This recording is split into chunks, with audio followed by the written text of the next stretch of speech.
And there we go, I think.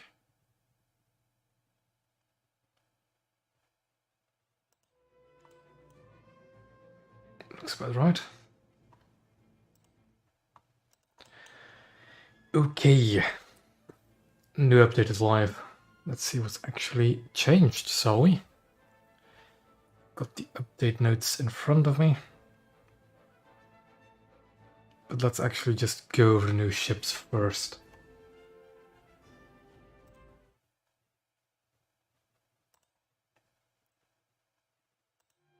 Yeah. And for that, we'll start with the Americans. Their first new ship, USS Fargo. A modernized Cleveland, for as far as I know. Is that or a modified one? It sits after the Cleveland, which is kind of self-explanatory. There we go. 120,000 RP, not too bad for rank 4. So the main differences between Fargo and Cleveland is the upgrade to tertiary batteries, the smaller superstructure, the addition of radar, and many more aircraft. So if you were to compare the anti-air firepower, Fargo has 12 dual 20s, 2 dual Bofors, and 6 quadruple Bofors. Compared to Cleveland, 13 single 20s and 4 dual Bofors. So it's a considerable anti-air upgrade, in the tertiary battery at least. And as for the superstructure, it should be quite a bit slimmer and smaller. Let's just take a closer look at it.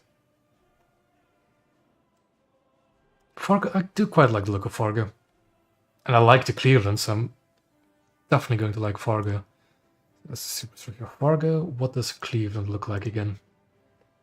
Quite a bit bigger, as you can see. So Fargo's superstructure was designed to give better anti-air arcs, or firing arcs for the anti-air guns, I've heard. She also has radar modeled in-game. So that's an advantage over the Cleveland as well. And, interestingly, if you do test drive, I'll do reference, so she's fully spaded. She has 4 aircraft available to her. Gunners are searching for airborne targets. There you go. I'm going to switch my anti-air guns off. As you can see, 4 aircraft available. So 2 on the catapults and 2 in the hangar. Which not a single other ship in game has yet.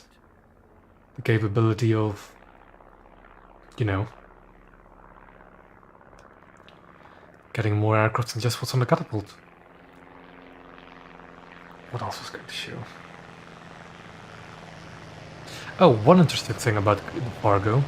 On the catapults at the moment we have OS2 Kingfishers, but they didn't used to be Kingfishers on the dev server. Let me just find the image again. They used to be Curtis Seahawks. It's a bit of a shame they didn't go with the Curtis Seahawks, but it's because it's quite a bit faster than the OS2 Kingfisher. It would have been interesting to see another floatplane model, but nope, they went for the Kingfisher anyways.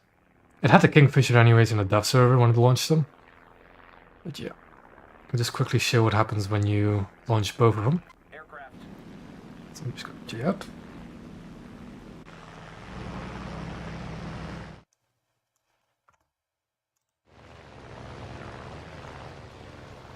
Wait for the other one to get ready.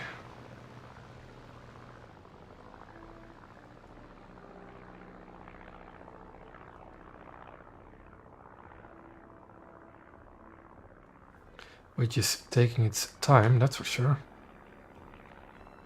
Threat in the air.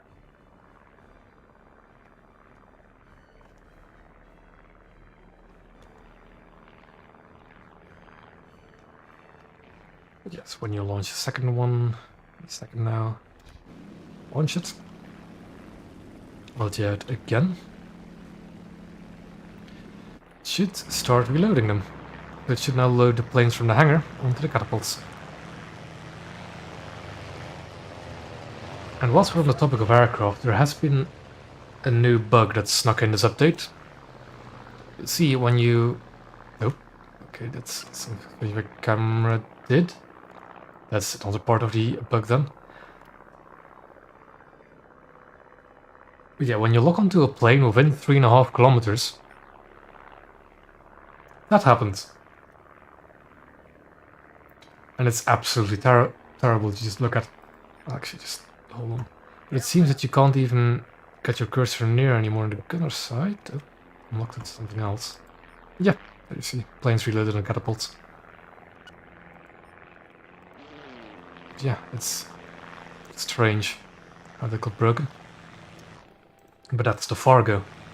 Other than that, she's pretty much identical to the Cleveland armor-wise, shell type-wise.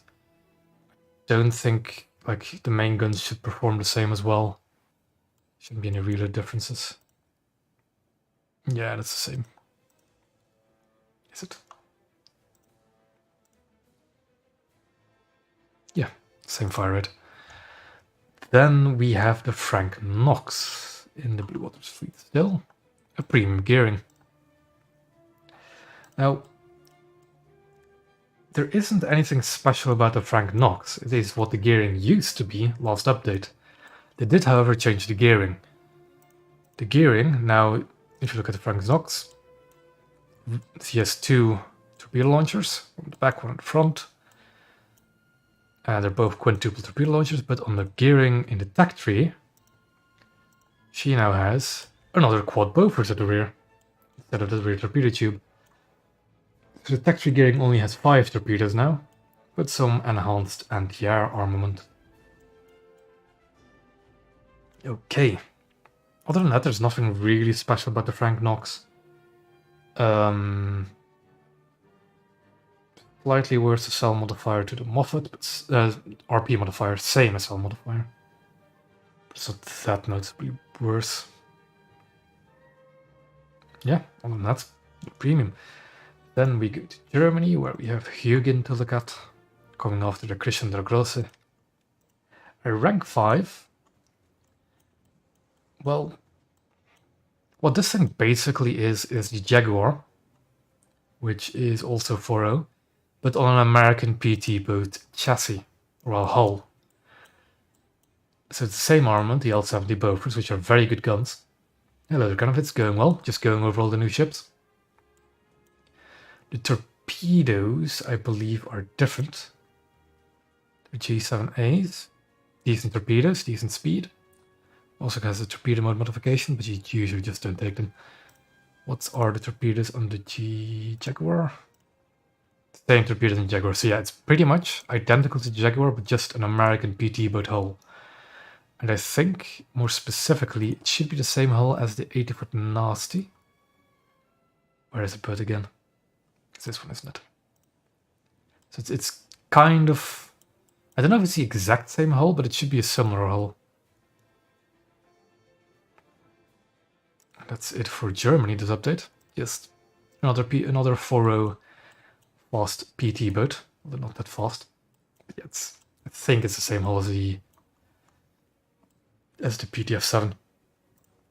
Then we go on to Russia, where they have 2 new boats. One being the coastal vessel MPK PR 1331M. What this thing basically is, it's a 12 for 12, but with the armament reversed. So it has a 76 in the rear and the 30mm Gatling gun at the front. Also gets these anti-submarine rockets, the anti-air missiles, which still don't work, for as far as I know, sadly, and some torpedoes. What are these torpedoes again? Kind of bad. I assume there's homing torpedoes like most modern ships, but since homing doesn't work in the game, they're kind of bad. They also have very limited forward firing arcs, by the looks of it. Something like that. It is a frigate in the tech tree, so it possibly gets a frigate spawn, which is not really that good for a ship like this, since its armament is quite limited. But I'm not entirely sure if it has a frigate spawn or not. Yeah, but a cool vessel nonetheless. Then the Russians also get Bezposhchatny, I think. Don't ask me how to pronounce it correctly, I just don't know. A very weird ship, really, because it's a PR7 at 3.7. But we already have the PR7U at 4.3. And from what I can tell, these ships are pretty much identical in performance. So it's really strange that this one is a 3.7. I looked at the turret reverse. The turrets are boxy. Like, the main difference you'll see is the turrets here are incredibly boxy. On the PR7U, they are much more round. But they have the same turret reverse. You don't get darts. I don't think they have darts. Both of these ships only have HE as the main shells. HE and HEVT. Don't think there's any ship we have in game with darts on it. There's a few ships with APDS, but I don't know. Does it? I think the Cyclone might have darts, but I'm not sure. No, it's just APDS. But we're the Russians with the Bezposhchatny.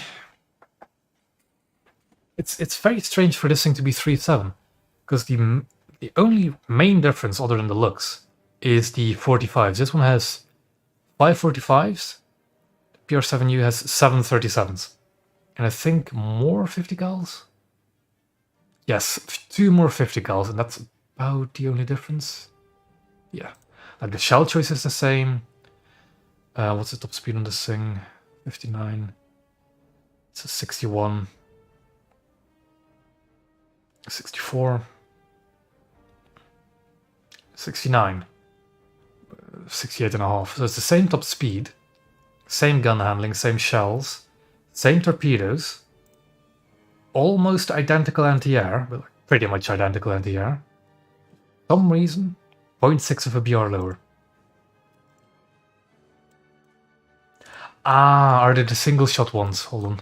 Ah, that explains it. But I'm still not a fan of AA being the determining factor for BRs. Because for as far as I know, what is the X-ray like? So you have shells very much out above the waterline. Big engines, shell room, and what's it like on a PR7U? Oh, the shell rooms are different. That might be a reason. Also, isn't me, or are these shells like hilariously small compared to the PR7s?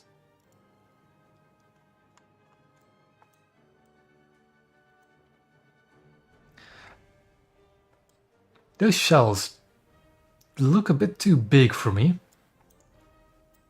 Like if you compare them directly to the gun, they look a bit big. Are they what, single piece ammunition? No, because the magazine is right next to it. Strange. Very strange. But this thing is vulnerable to ammo racks, okay, compared to the other PR7. Still, I don't really see a reason for it being 0.6 of a BR lower, but oh well. That's gonna be a reason, I guess. Then on to Britain, we have, at long last for many British mains, I think, a daring class destroyer, HMS Diana. So the main advantage of this ship, of course, is having another turret, but very nice for British destroyers, her main ammo is below the waterline, which is going to up the survivability of this ship compared to the other British DDs by quite a bit. The rear magazine seems to still be poking up above the water, but the front magazine should be below the waterline. Of course, except for the secondaries. The anti-air is a bit less effective compared to the battle class destroyers. But I think the additional firepower more than makes up for it. And of course it's a daring, it's a very iconic British destroyer. What's the top speed? 55 plus 57?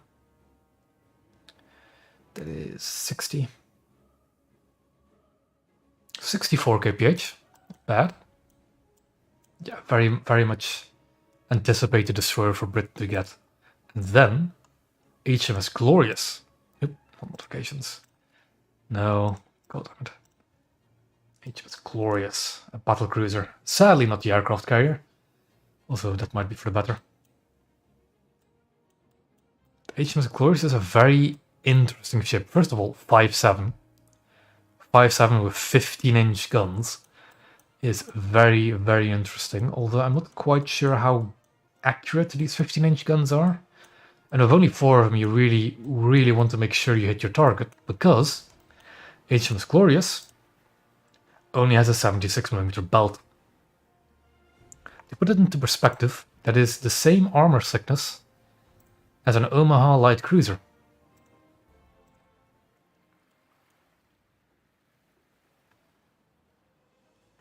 But of course at 5.7 and a very, very large target.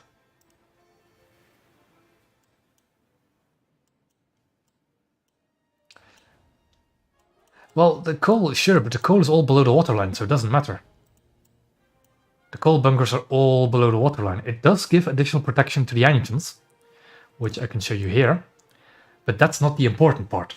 The engines are already below the waterline, so it doesn't need the additional protection. Does it have turtle back? I can't see it. And again, the magazines are not really all that vulnerable, as they're also mostly below the waterline, I think. Yeah, just below the waterline.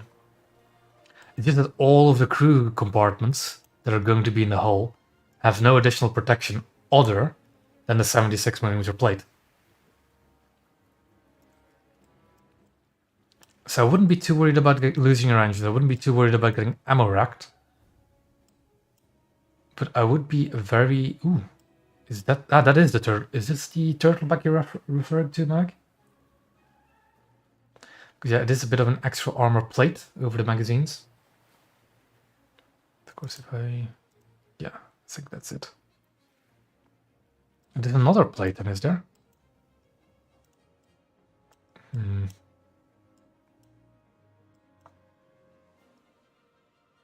Yeah, I'll do the protection analysis. I'll load the AP.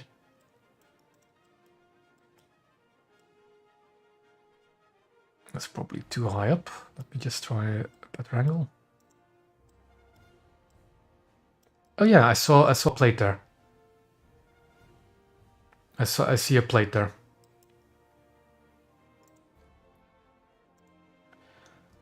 So yeah, this thing's armor might actually be better than anticipated. But again, I don't think you need to be too worried about ammo racks. I think you're just going to lose a lot of crew because of the lack of armor. Yeah, no HE, sadly. But this is definitely a very interesting ship. Also, lots and lots of torpedoes. It has two tubes here at the front, one either side. It has 2 either side here midships, and has 4 either side just next to the rear turret. So that's a broadside of 7 torpedoes. It carries 40 in total with reloads included. And they are not the worst torpedoes, but they are a bit slow. Oh, there's many new boats. No more, there's many, many new boats.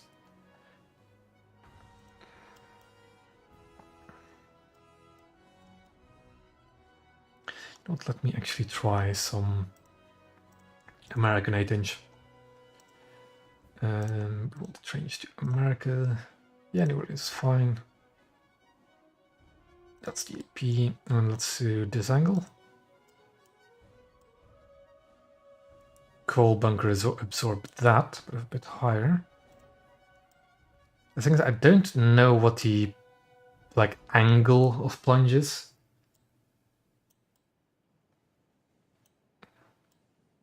But I don't know, I don't think this is quite a survivable ship, looking at it. But it's a very interesting ship that I definitely want to get my hands on sooner rather than later. Oh yeah, increase the range, of course. Keep forgetting that. Let's say 9-ish kilometers. Again, let's go to America. That is P.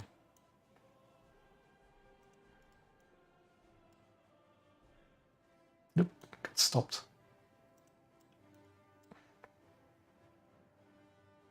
So I don't think you need to be worried about ammo racks in this ship. I haven't, of course, I haven't seen this ship yet. I haven't played it yet. I don't know what this is in knots. It's 20 something stock. I want to say 28, 26, 28, 32. That's, yeah. This is a very interesting vessel. Again, I don't know how accurate the 15 inches guns are, but anything it'll hit at that BR, it'll kill outright. This is definitely a ship I am going to try and get as soon as possible. They are also in a new line. HMS Diana, Glorious, and then the other battle cruisers, Invincible and Hood. That's HMS Glorious is definitely a ship I'm going to grind towards. Then, on to Japan, with a much anticipated Fuso. There isn't much to say about the Fuso, other than, of course, it has a big old mast. Other than that, armament is pretty much identical to Hyuga. Of course, she does have an anti-air improvement, a significant anti-air improvement, which isn't too bad, but it's Japanese anti-air. Then we have armor. It's not... the Hyuga is supposed to be an improvement over the Fuso design, so the Fuso is not going to be much better. X-ray. The other problem as well is... So you have this little gap here, which can go straight into the ammo rack. And the rear turrets are completely unprotected. Those go straight into the ammo rack. But yeah, the 7-0 lineup for Japan is going to be very fun. Yeah, like if you ever face a Fuso, you don't know where to hit it, just hit it in the rear. It'll kill it. It'll detonate it. So yeah. Fuso is a cool ship. I've been wanting it. But it isn't... It's just another Hyuga, basically, but with anti-air. I am not going to complain about that. Then on to the last nation, Italy. Where first off, we have Aquila, and sadly, again, not a carrier. But I think a World War I? Yeah, World War I destroyer in this case. A very, very weird destroyer. It only has 3 main guns. 2 at the front, 1 at the rear. They are, however, 152mm guns. But it being Italian, of course, it has an atrocious reload. I go to my Aquila, crew, gunners. A stock reload speed of 19.5 seconds.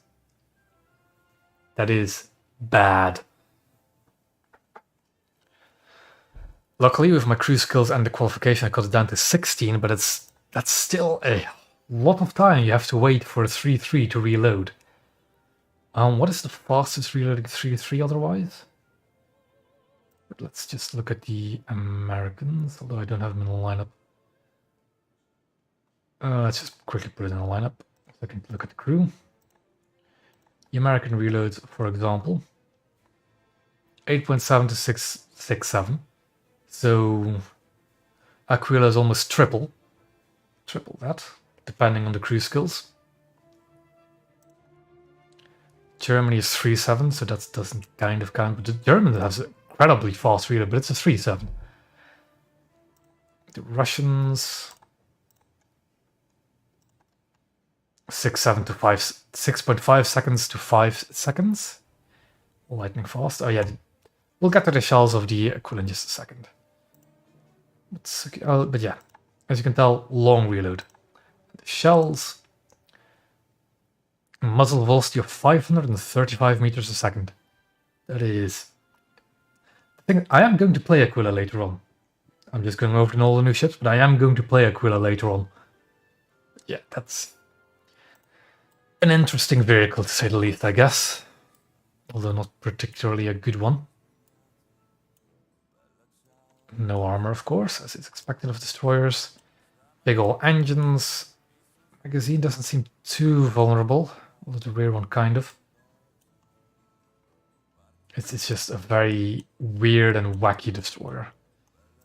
The 76s also get AP, so it might actually be a good idea to carry AP on the 76s.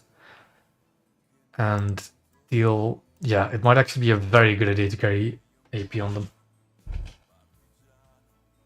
What else do we have? We have one more new ship for the Italians, Folaga, a new premium.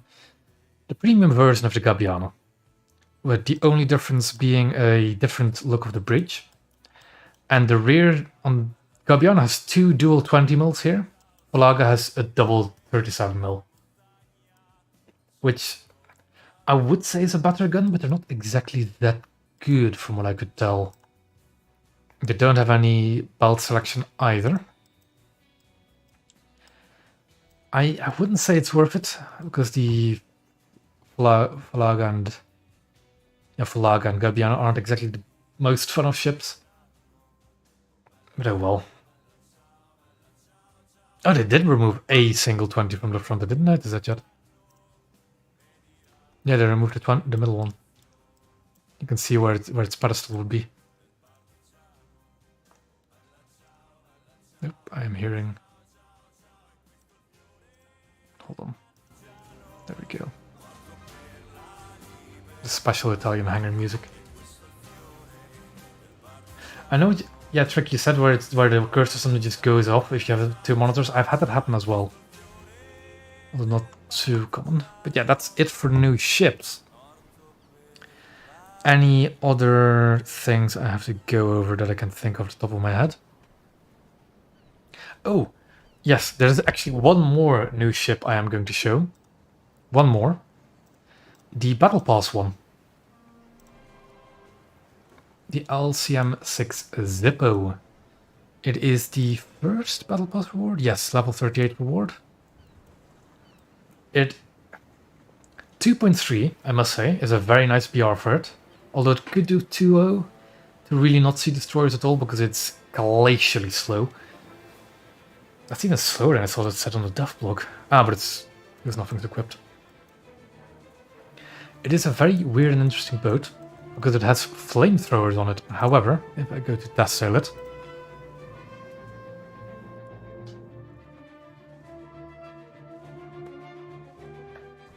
Gunners are searching for airborne and surface targets. and I select the tertiary armament, which are the flamethrowers. Let me switch off the gunners. Gunners are searching for When you're not surface sure what the maximum range is of a gun you have, if you lock onto something, aircraft. in this case, you see it only goes to 0.09. That's the maximum range of these flamethrowers. That's a very loud aircraft. Actually, let me turn down the volume again. There we go. So I can actually hear myself talk. But yeah, these flamethrowers have a maximum range of 100 meters. A bit less. I'll tell you right now, not a single enemy is ever going to get within 100 meters of a boat like this. They just won't. So for the most part, these flamethrowers, whilst being very pretty, are just a gimmick. However, the boat is kind of well armored. The turret, the frontal gun, has an inch of armor, 25.4 millimeters. The hull has 6.5 millimeters, with the slats being 10 millimeters. The bridge was... checking the hangar again. When it wants to load. The bridge has 19 millimeters of armor, as do these turrets on top of it, which are 120 mm and 250 cals, by the way. Yeah, and the slats are 10 millimeters each. That's actually good protection analysis. And if we go, let's just go destroyer immediately, because this can face destroyers. On the Barker 4-inch explosive. I'm not sure if this is a limitation of the model, but yeah. I think it might actually be able to stop some shells. Of course, SAP, on the other hand, will just go straight through it. But I think this boat might be pretty alright. But the flamethrowers are just a gimmick on it. It's not something you will be able to use often. But other than that, it's an alright boat, I guess, at 2-3.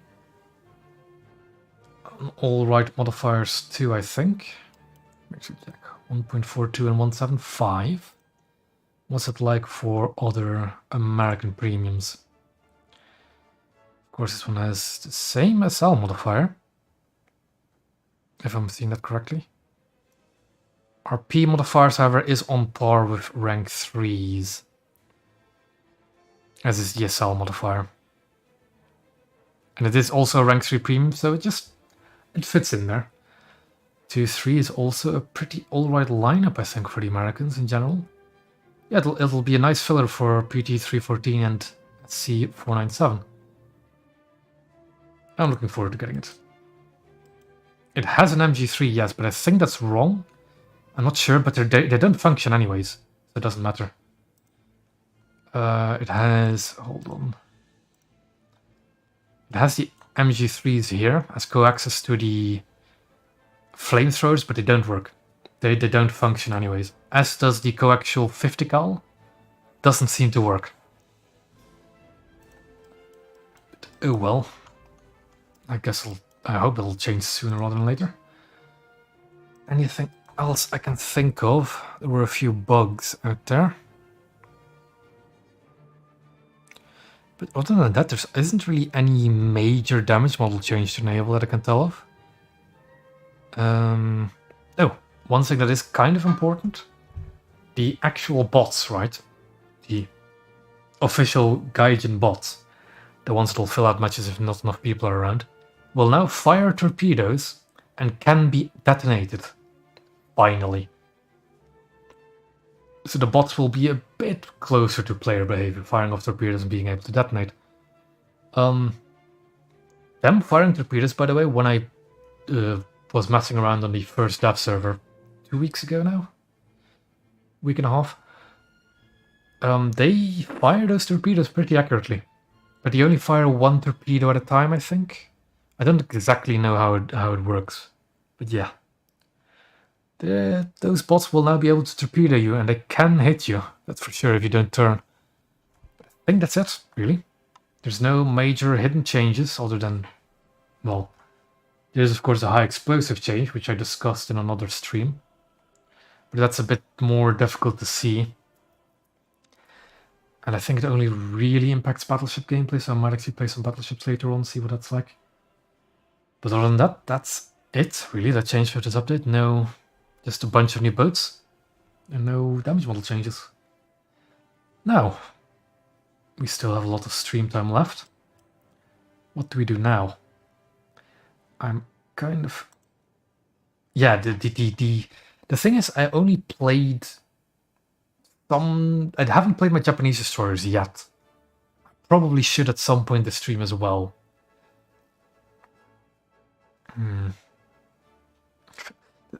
Sky, naval. Finland doesn't have a naval tree. There's nothing for me to show there.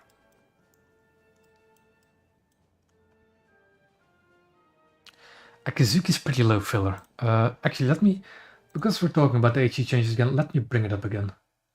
And let me get, where is the Akizuki? Customization, and let's just... HE changes. So, for those that do not know, when we were talking about HE changes, we are talking about this graph. So the blue line is what it was before this update, the red line is what it is now. And what this is supposed to show is a change in splash damage, so splash radius of HE shells. So as you can see, the bigger HE fillers from 10 to 100 kilograms, they've reduced by quite a lot.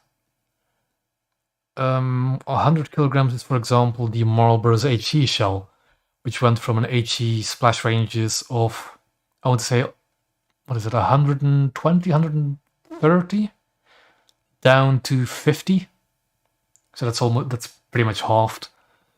other shells, like I think most other HE shells are in the 60-70 ranges, which should be around here-ish if I'm not wrong, they got pretty much reduced as well. On the other hand, destroyer and cruiser caliber high explosive is this range, from 0.1 to 10 kilograms of HE, and they got increased by quite a bit. It's kind of difficult to really test out how this changed, so I'm not going to talk too much about it, but that's the graph. When we say HE changes, this is the one we're talking about. So now, what was Akazuki's filler again? Modifications.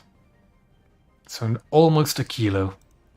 So if we bring up the graph again, almost a kilo is around here. So it used to be absolutely nothing. So like, yeah, that's next to no splash radius to, you know, kind of considerable, almost like half a square meter by the looks of it. Half a cubic meter, sorry, not square meter, cubic meter. So that's quite a distinct improvement. I'll definitely try out the Japanese destroyers later this stream. But I want to try out the new Italian destroyer first. The Aquila. So let's do a game of that first, shall we? And see just how bad it is. Ooh.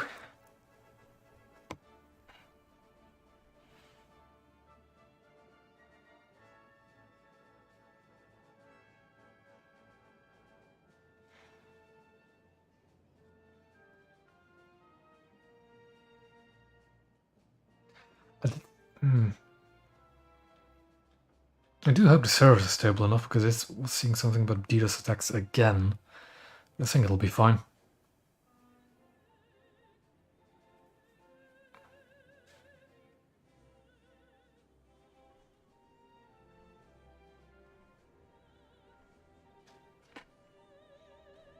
And now we just wait for the 3-3 queues.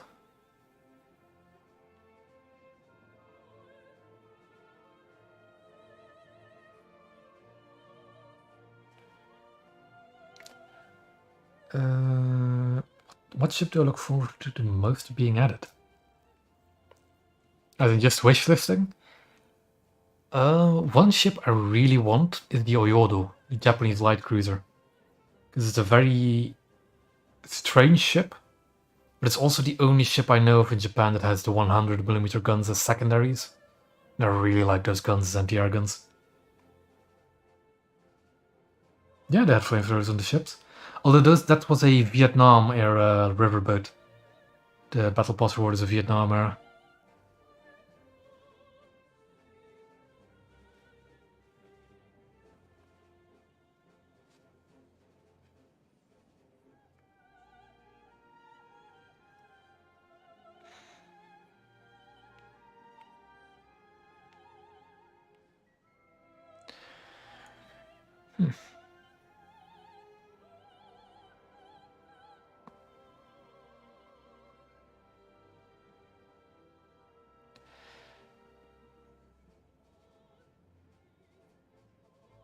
Yeah, those really rapid, I think they reloaded 3 seconds.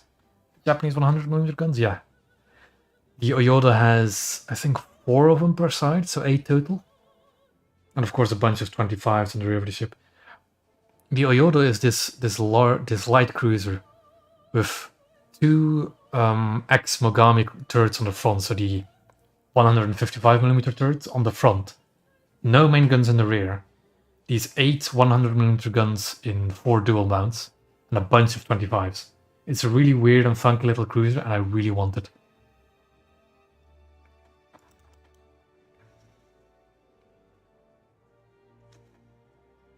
I don't know if it carried any torpedoes, but I assume it did.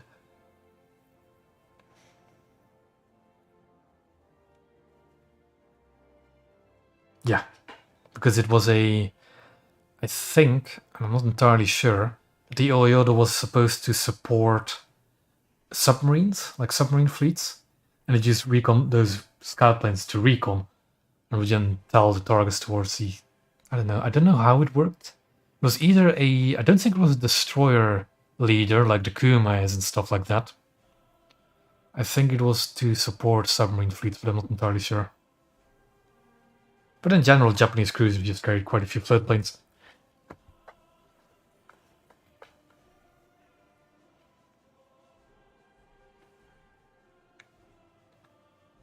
Yeah, I thought it was that.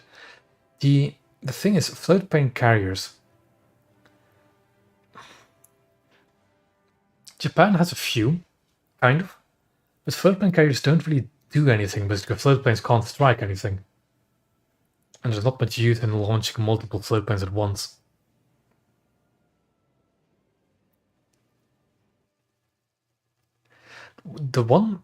There's one ship they could add. If they really wanted to test aircraft carriers, there's one ship they could add, and that's the hybrid Ise-class battleship. That's the one you want to use if if Gaijin really wants to try out aircraft carriers, they should add that ship, in my opinion. I should have put backups on the Aquila. Gunners are searching for airborne and surface targets. Okay, so Bretznelli is, I think, 4-3 though, isn't it? Also, contrary to what you would think, those front two guns have a decent gun arc to the sides. And the rear gun has a decent gun arc to the front as well.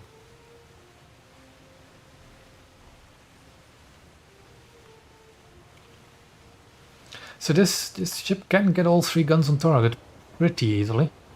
Although the traverse speed is quite bad. Yep, there's our first victim. Oh, Jesus Christ, that shell arc.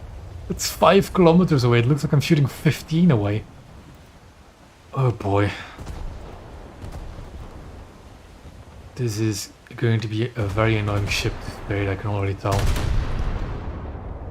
But first things first, I actually need to do this, because the 76s are going to be very important to me.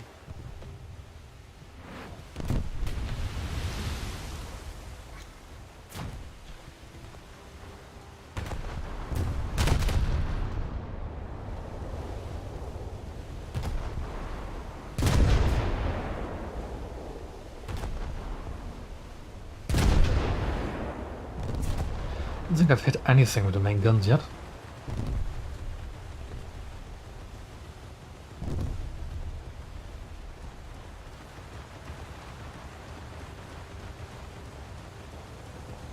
Hey, the torpedoes on the ship are very weird.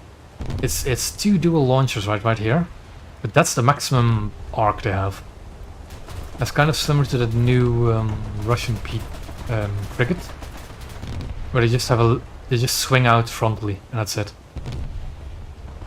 So this is a very weird this way. The rear gun rotates 360 degrees. Very nice.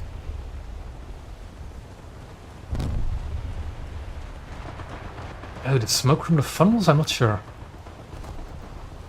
It might be, but I'm not sure.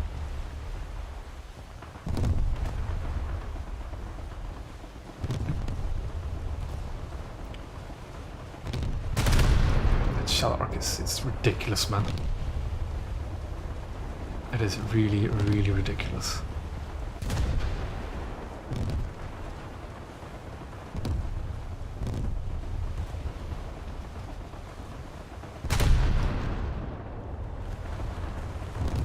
Destroyers, flank.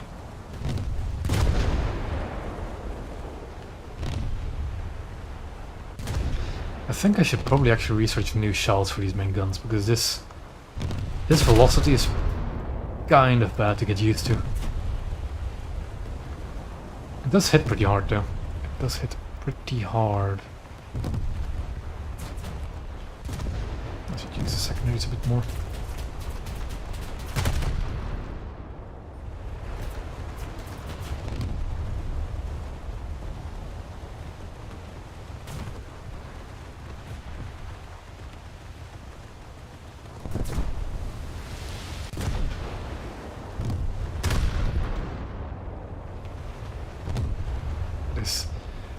It's strange to see shells just loft so high when you're shooting almost barely a kilometer away.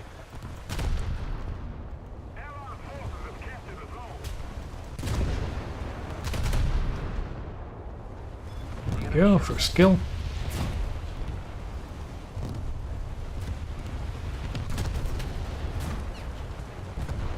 Let's try and go for the B cap.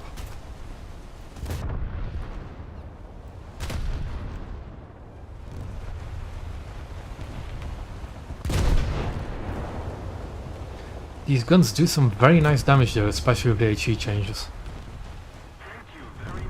If they hit. Yep. So, Trick, what you just said about the cursor not being, like... What was it again what you said? This cursor bug? I just had it just now. So if you hear the sound cut out, it's just because my cursor goes onto my second monitor.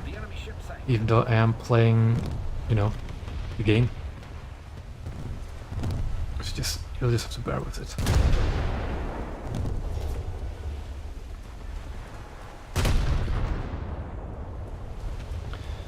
But there we go.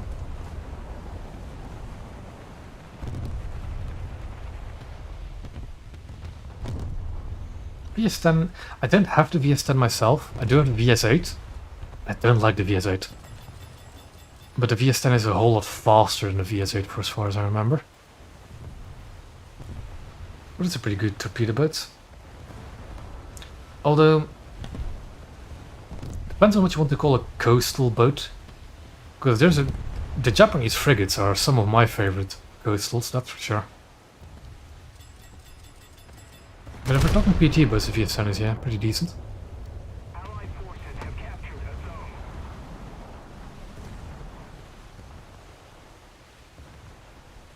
zone. I really don't want to be in long-range engagements with this thing.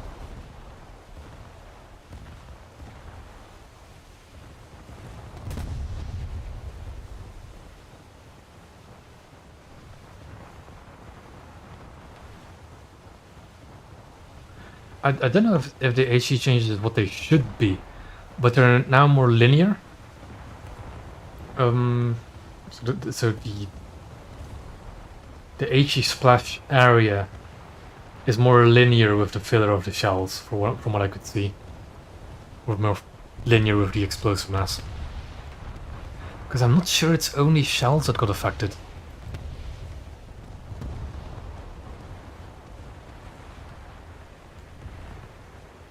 Bombs may have been affected quite a bit as well, but it needs some testing. Victory will be ours.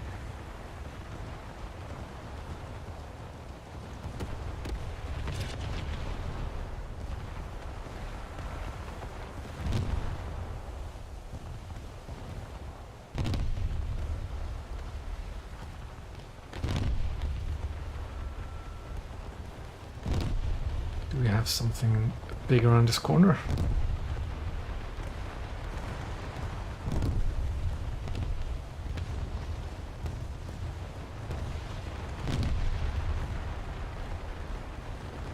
It's a good thing this destroyer is only at 3-3 though.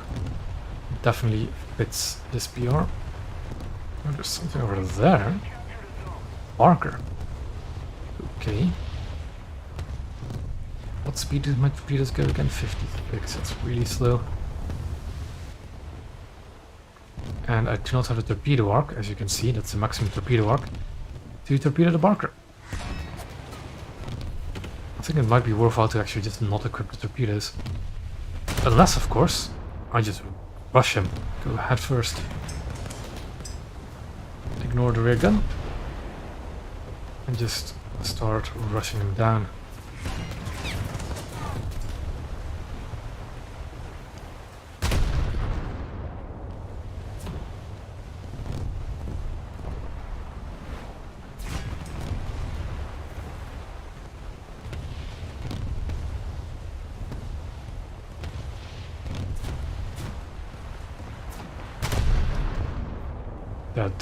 That shell arc is absurd for this range, it really is.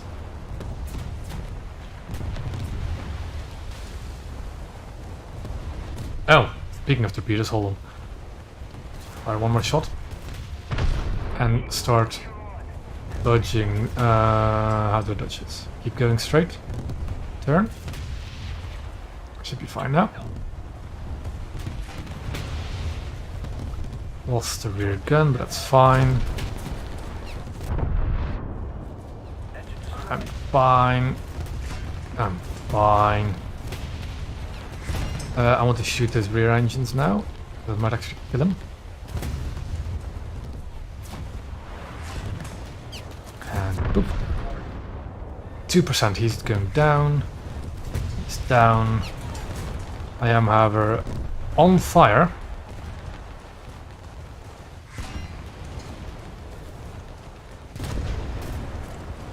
I also do not have parts.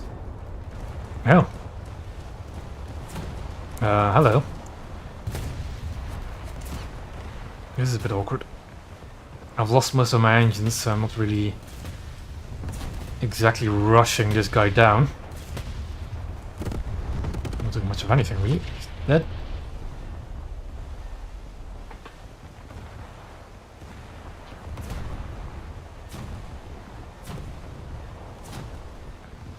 It's a trick. We don't talk about the fact that I can't read graphs, okay?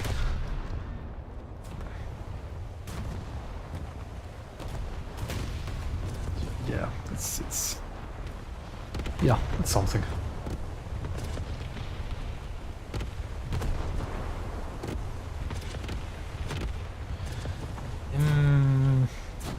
Friendly. Oh, there's a guy behind me.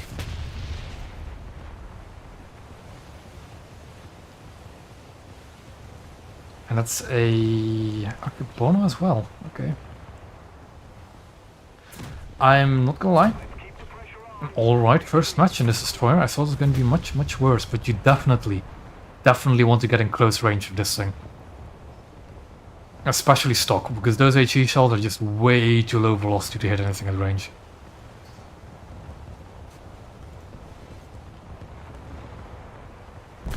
I should have turned the other way, but oh well, doesn't matter. Yeah, that's a decent first match in it. And also, it's 3-3, it's a very low RP cost, so it shouldn't be taking too long to speed it.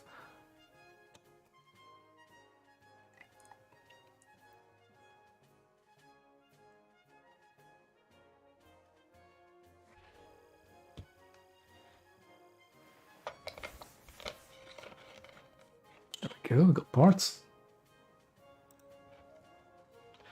Let's get the AP as well. The FPE, look at how much you can get AP for the 76s. I prefer more mobility, because this thing really does well with more mobility. There we go. Maybe these would be nice to get as well soon. There we go. And mobility or speed. I think I'm going to go for traverse speed first and then mobility. Okay, there we go. Does the SAP have more? It's slightly faster and it's also more explosive. I should have gotten the SAP. But now we have a good excuse to try the AP. See what that does.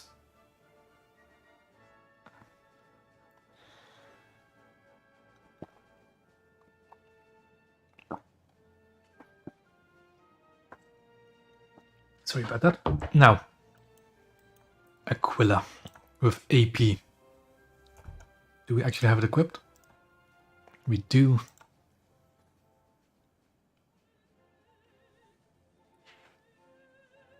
And again, my experience in the Aquila is much better than yours probably going to be, because I have maximum reload speed and I've got the qualification on it.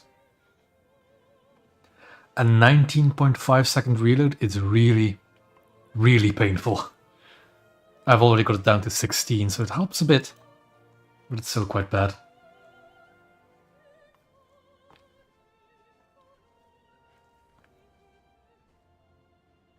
Now, let's just wait for the queue again. After I spade Aquila, I'm not entirely sure what I want to play next. So, I kind of want to try my Japanese destroyers. I kind of want to get both the new Russian and British destroyer. So I think I'm going to spade Aquila, play my favorite Japanese destroyers, Then... I think I'll go with the Russian one first. I think I'll go with the new Russian one first.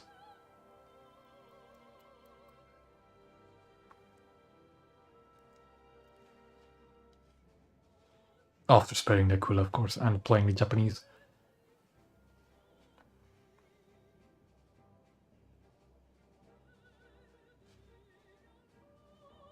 And there we go.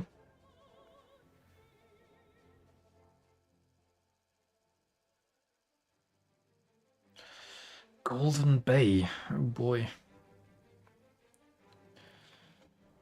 I don't think this is going to be too friendly towards my Aquila. And I again did not equip backups on it, which I really should have. Oh well, I want to spawn as close to there as possible, so I can get into the PT boat area. Oh.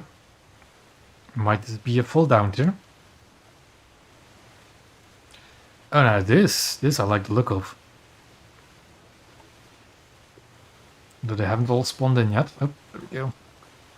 Parker. Or well, some kind of Clemson. That's... I don't know what it is.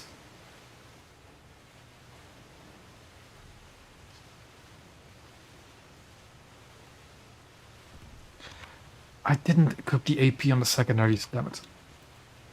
I'll have to remember that for the next match. Let's say around here-ish. That's a better arc, but still kind of bad.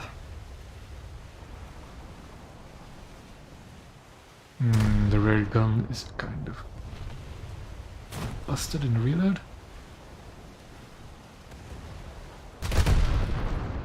But yeah, no, that definitely looks German. Just don't know what it is.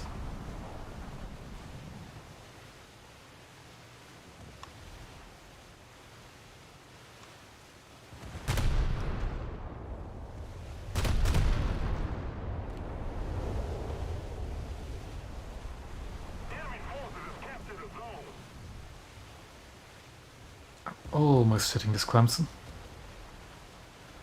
Almost.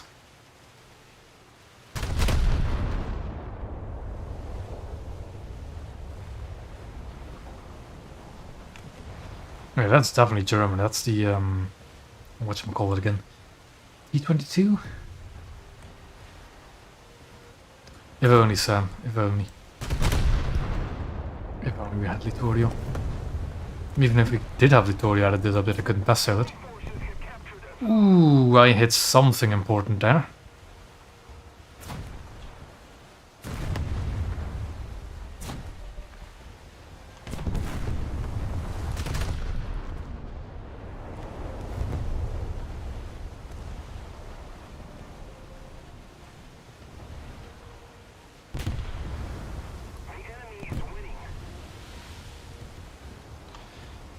Let's try and hit it again.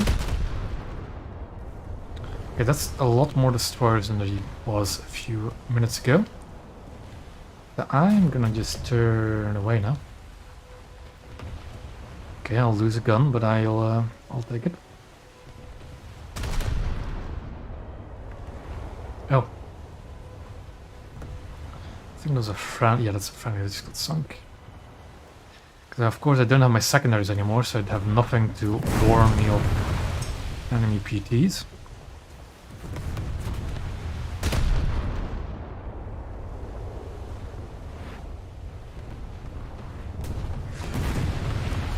The crocodile, you already have to. Oh yeah, the test drive for the crocodile, of course.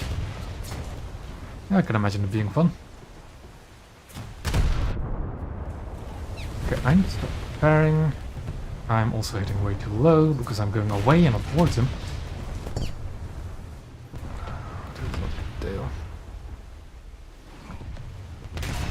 And I'm taking more fire than I wanted to.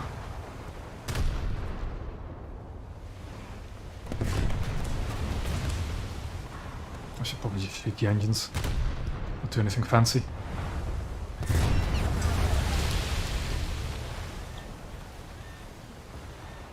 Come on.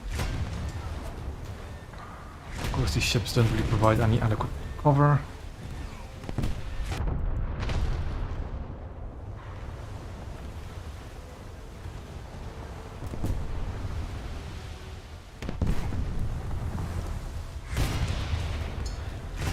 Well, but I think this displays how good Aquila is against a peer.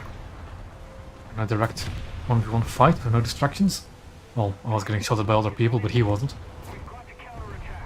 So he could put all his attentions on me. I do kind of want to repair those engines. I want to get my speed back up.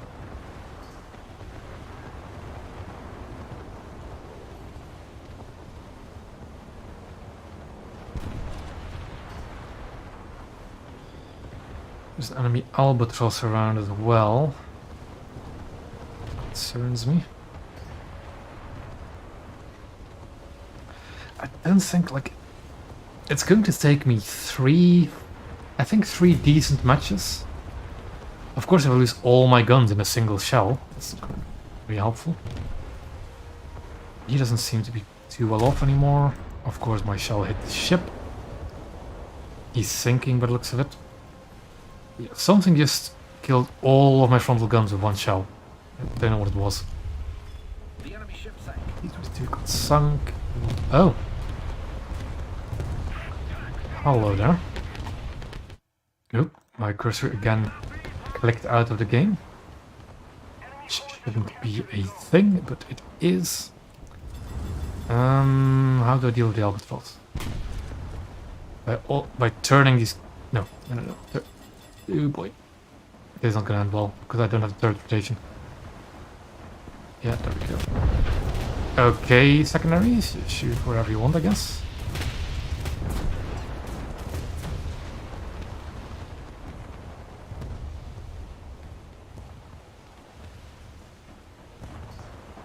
I'm not going to concern myself with the albatross, I'm going to concern myself with capping B. Although I am at very low health, one more shot and I'm dead. I think it's a new bug. I've heard somebody else complain about it as well. I think that's a new bug, because I wasn't having it before, that's for sure. Yep. That lovely. Gotta get shot. Yes, Sky, I will do my best. I'll do my best to not get shot.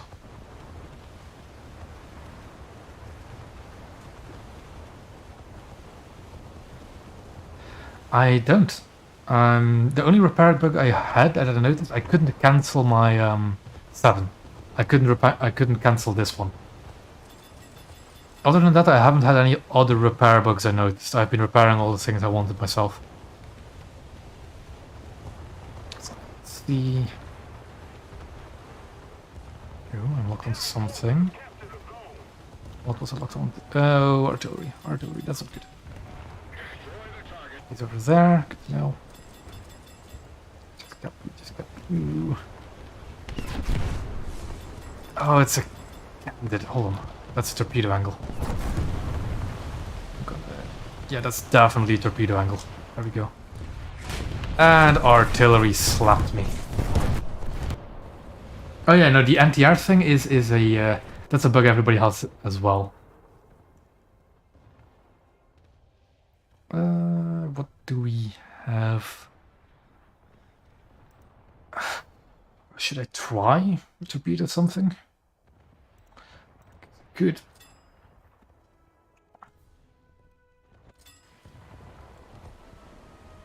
I kind of hope my Aquila torpedoes hit the cannon though.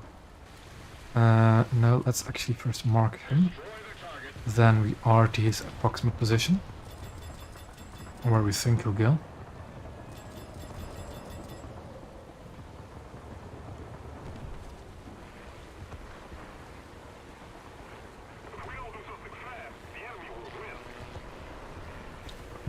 Was it already hitting? I think it was.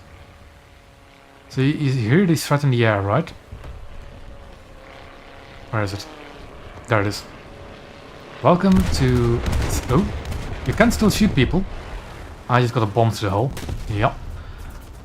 So that bug, where it glitches out like that, it's just a camera bug from what I could tell.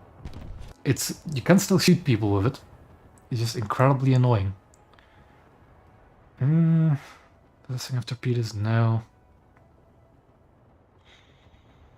I'm not gonna equip just mines, that's for sure. Let's just go with torpedo. Gunners are searching for airborne targets. Hey, I did torpedo the candidate at least.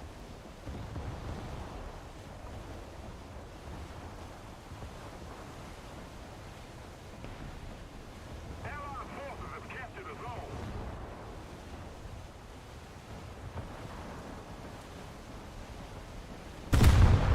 It was looking good. Was good. Kind of. Everyone back to base. Oh well.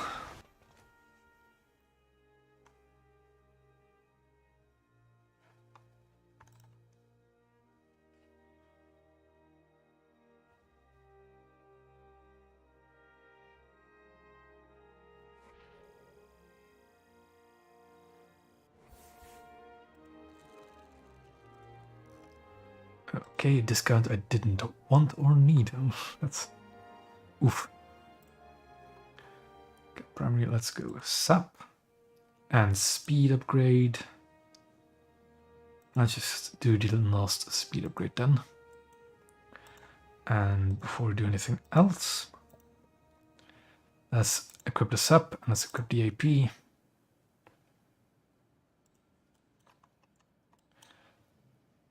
And backup is what I was going to do. No, not customization. I only on this ship, I would consider the shells being more important parts than FP, but you need parts before you could even research the primary shells anyways. It's so little RP, you don't need to worry about the order. You really don't. I was going to activate a backup. Let's just do one. I think this will be just one good game. And an RP booster. And that was quick.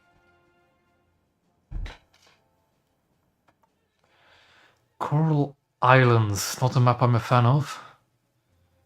At least for destroyers. I think I'm gonna try fighting around this area. Like go around here-ish. It's SAP equipped, AP equipped. Let's give this a go. Gunners are searching for airborne and surface targets.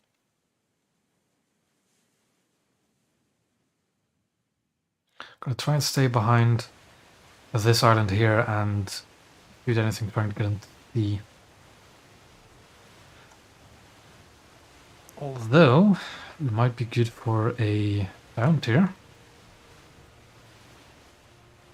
In which case I'll just go to see myself. I'm kind of concerned of what that enemy squad is though.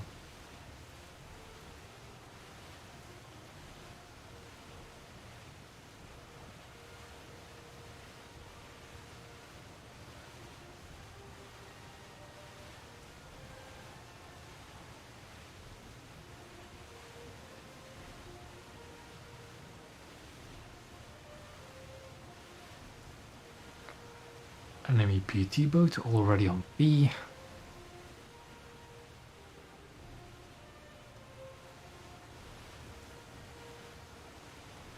Just checking if there's anything I can log on to. I recognize that clan, or that squadron. I don't recognize the person. I can fire... Oh, I can fire that gun as well apparently. This angle. Although they're quite low velocity shells by the looks of it.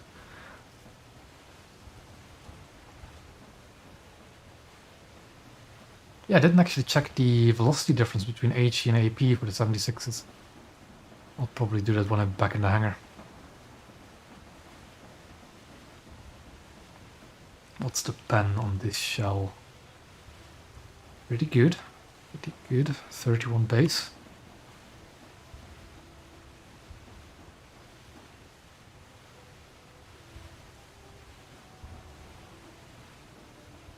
Yeah, like these bots, they will now fire torpedoes at you. So like this PT-314 and the I don't have to fire rockets at you, but this PT-314 will torpedo a boat if it can. So that's definitely something to look out for.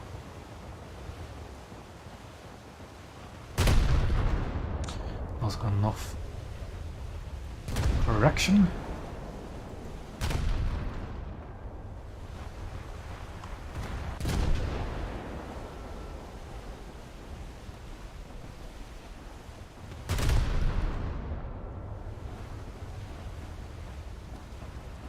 I'm not so sure about the AP on the 76s.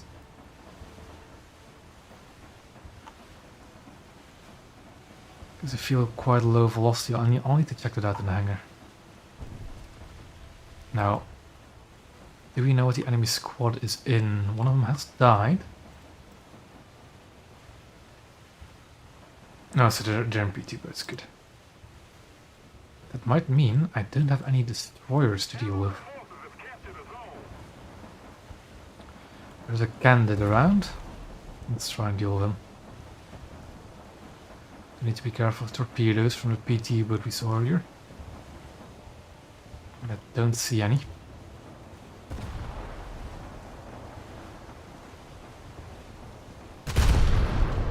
That velocity is much better. Much more reasonable.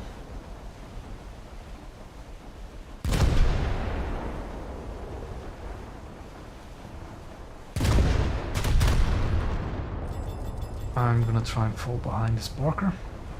I'm going to be. Are they rank 2s? Didn't notice.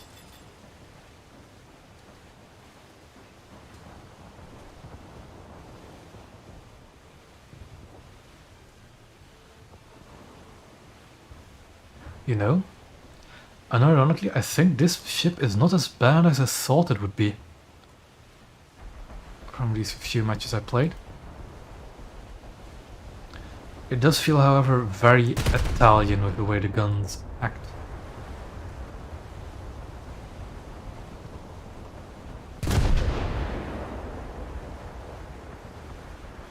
That reload is quite noticeable.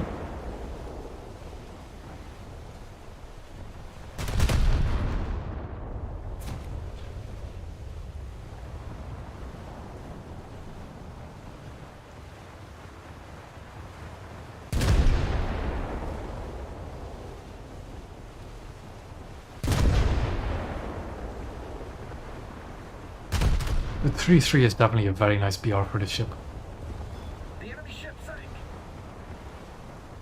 Our victory is near. A very nice PR.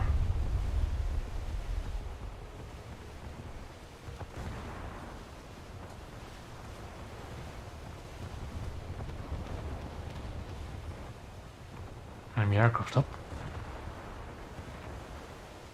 Ah, he's gonna go straight for me, hold on. Controls, let's do, yes, you can fire the aircraft now again.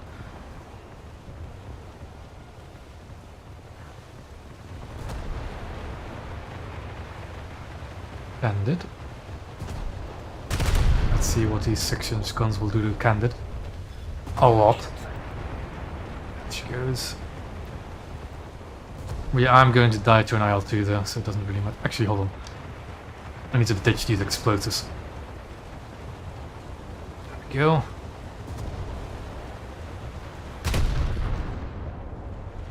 And I'll put my gunners to heavy duties.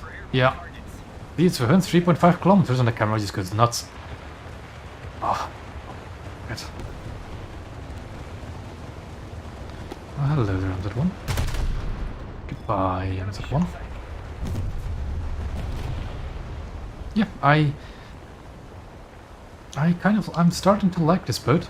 I really am. Just because of the firepower it brings. Just low BR.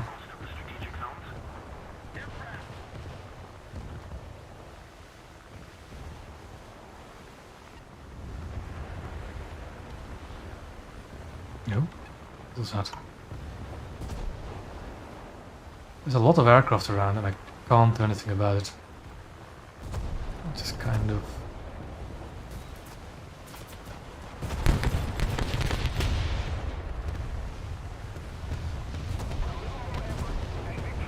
The turn is preventing me from getting guns on target. By administration me.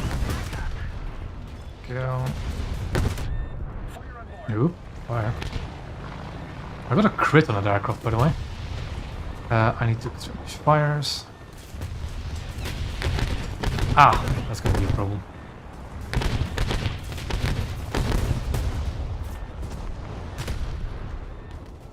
Especially if the rear gun doesn't want to get on target.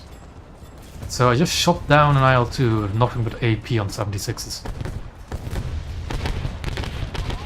This flak bar is going to be a problem. More aircraft incoming, probably going to kill me. Yeah. Oh god, that screen's shaking really bad, isn't it? I can kill you. I can't kill you because he took out my front gun again.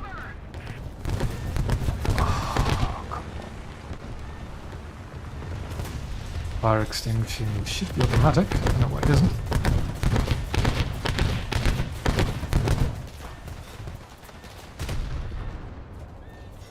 That of course didn't go. This one should. If it hit, but it didn't.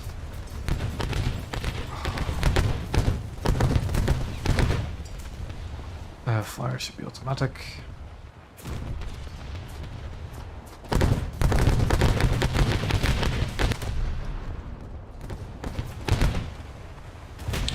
Oh, come on, I just repaired that gun. Put my torpedoes back, however.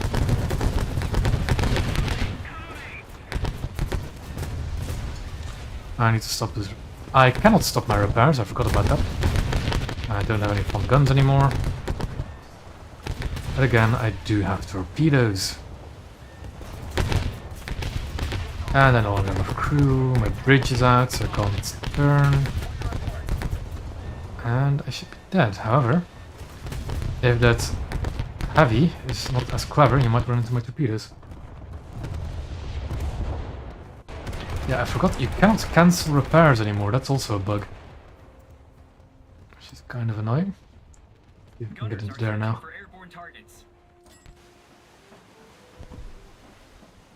Yeah, my Italian crews aren't the best. But when I'm stuck in a repairs... Where's my repair... Where is... Oh, there it is. Okay. Range.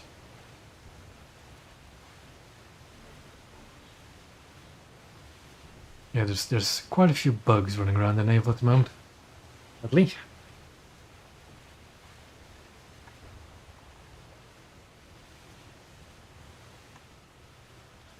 Of course, the Captain B.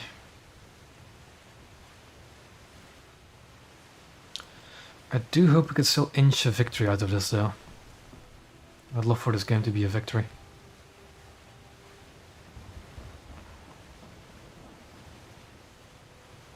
Oh.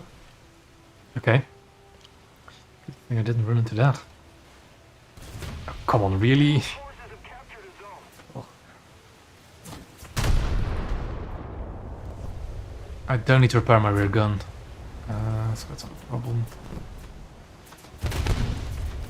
For the time being, at least. I do need to repair both my front guns, however. Why am I repairing two things at once? It did my flooding as well, which I didn't tell it to. Yes, but that's for another time. Lock.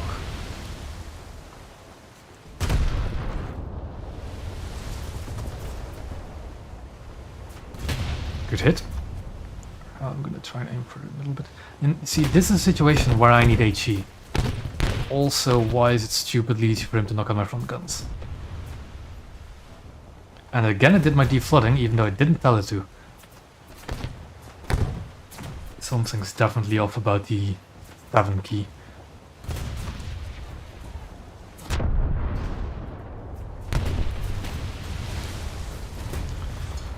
% is going to be pain, isn't it? Again, did my deflooding, even though I didn't tell it to. Come on, can I get secondary guns on target?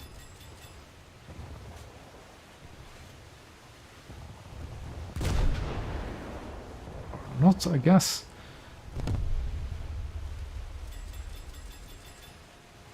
Defend the sea point. No! Yeah, that's definitely a situation where I should have had HE.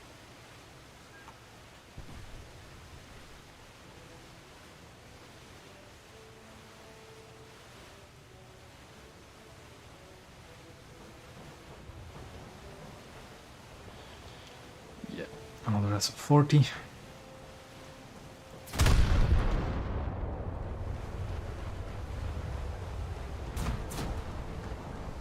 That shouldn't be some. Hold on. It shouldn't be something special to you, Gorilla. Yeah, there you go. That'll tell me the range. Yeah. You're just a bit buggy, I think. There is something trying to get onto A. Let's put guns on all Gunners are targets. searching for surface targets. Turn around. Now the thing about SAP, it's overpanning. It's just going straight through those boats without arming. What is the fuse? 7mm. Oh boy, I locked onto an aircraft accidentally. Oh, it's painful. And the guy sunk. Yup. Don't want to lock onto the aircraft, please. It'll make me nauseous.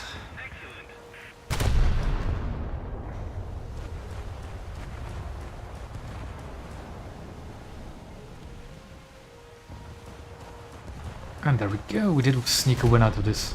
Lovely.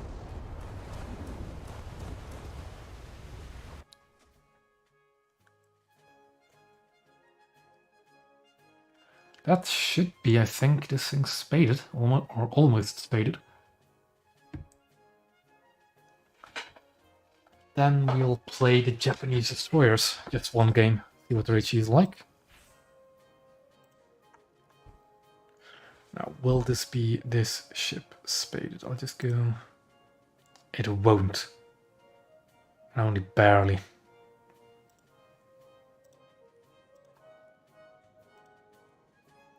Damn. You know, I think I'll leave it at that for this ship. I'll maybe come back to it later in the stream. But we are going to do the Japanese now. Let's add a preset. Blue water. Hold on, let's change this to naval realistic. And just start putting in my good old premium destroyers. I'll just put them all in first. And there's Kishimo.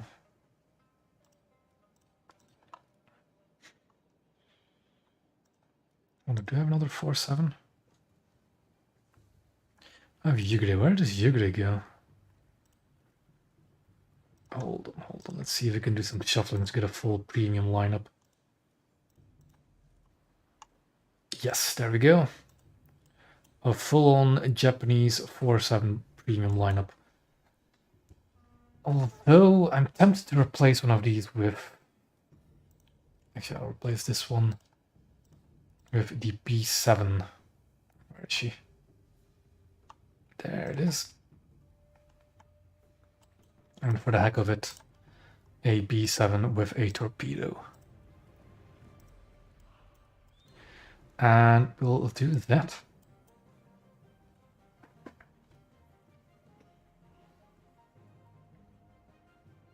So the main two I'm going to play is Dutch and Kyoshima here. What they're like.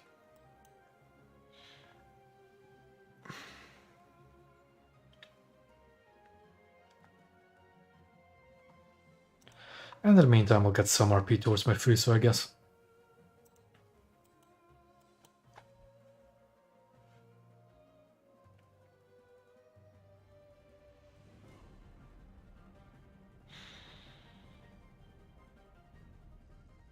Palau. I don't think I've played this map often with just destroyers, which makes me think this is not going to be just destroyers. Itachi first, because why not? I'll take the HTF just for the memes, but let's just take a few regular Gs. we go. Oh, never mind. Hey, Phoenix. Is this... This looks like just a destroyer game, that's unusual.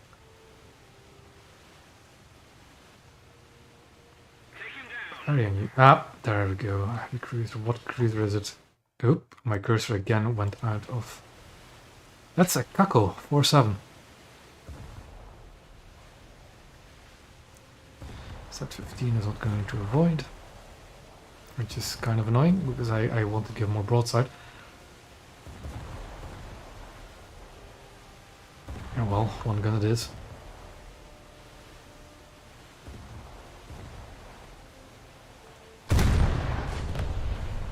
Although at these kinds of ranges I don't think I'm going to hit much.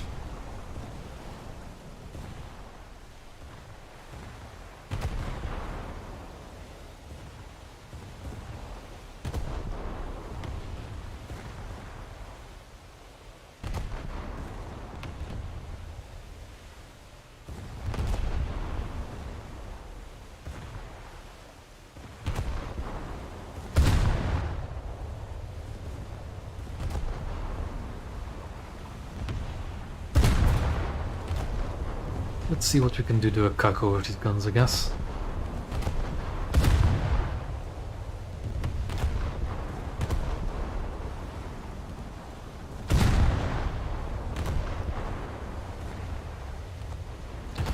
I think I'm way up.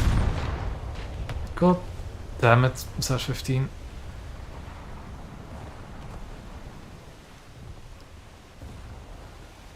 There was one hit. This F-15 is not going to give me any space to go broadside, is he? Well, then we'll just slow down and slot him behind him.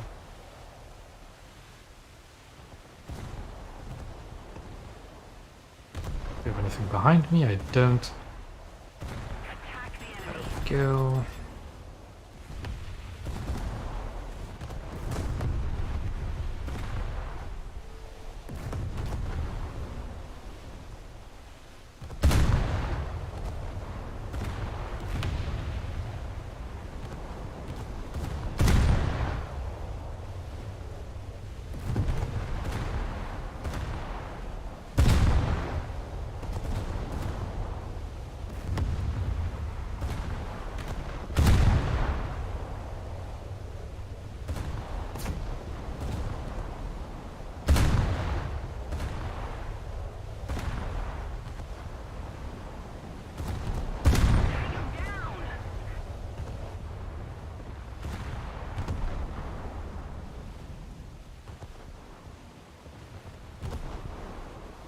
The PT on C, which is kind of annoying. But oh well.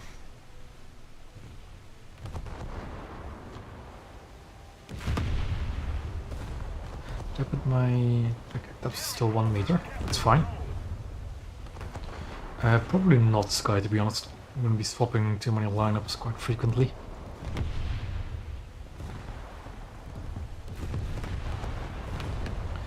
Crunch that does need to slap quite hard, although I don't know how the HE aura changes affect SAP, but it should slap a bit less hard than it used to. Just slightly.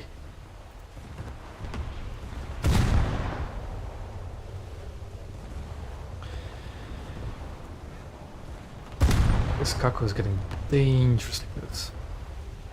But I kind of want to try and torpedo it.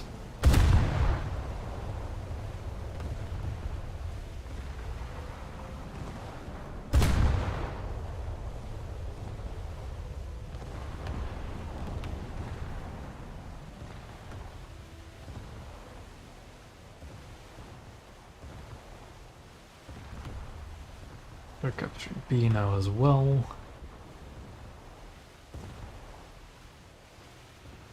The enemy's getting closer to victory. Attack the enemy!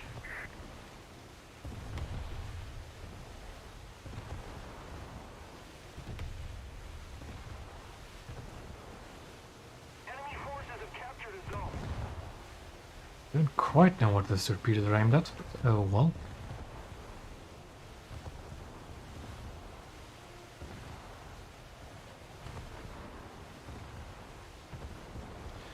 Let's just keep going, hopefully go. Who do we have here?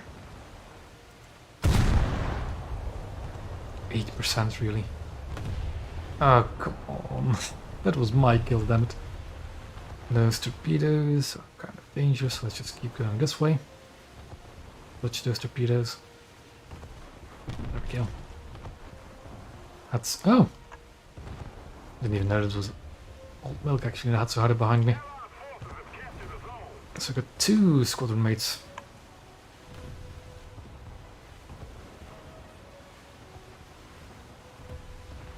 Aha, an enemy destroyer, although it is a Moffat.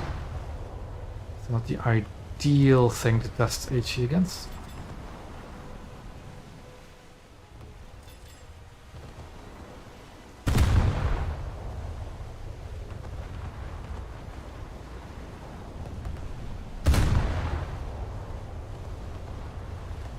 I think trick, if a flamethrower could detonate the torpedoes, you're too close anyways. Those torpedoes would still splash you.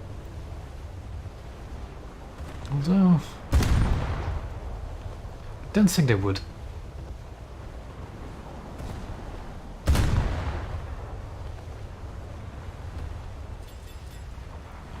see that the anti-frag armor definitely still works against HE.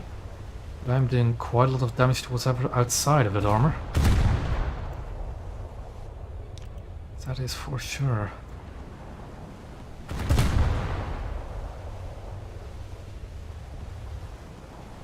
Another zone captured. We have the advantage.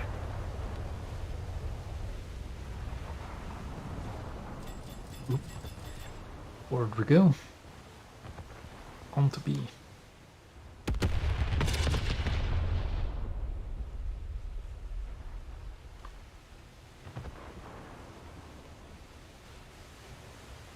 How long has that Kako been there and me not seen it?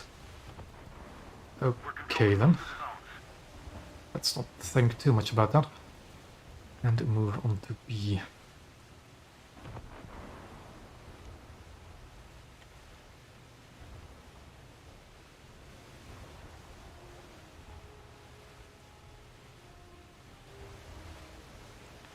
Don't see any enemies spawning over here anymore. Probably all going to be over at A. And not really the best map to test out the HE changes to destroyers. But still. I'll test it out properly in my free time. Off stream, likely.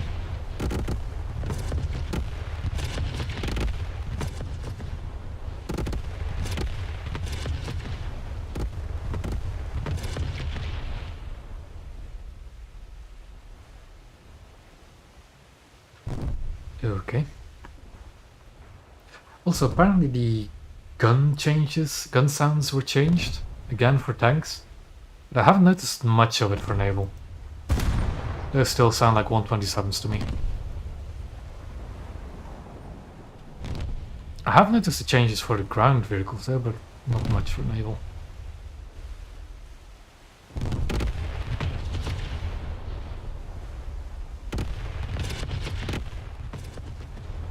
Sure don't have anybody spawning here, do we? Not by the looks of it.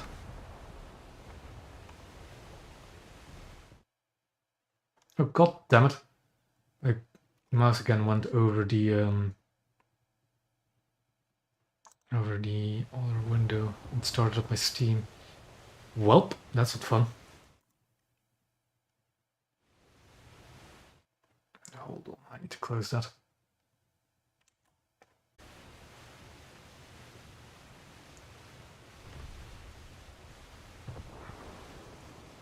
And my streaming is not doing well. Hold on. Oh, this is annoying.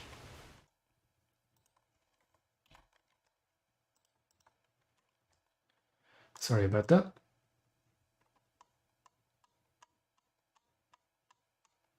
It's just that my streaming speed does not like it when I have something running in the background. So starting something up as intensive as Steam that might upload games is not very fun.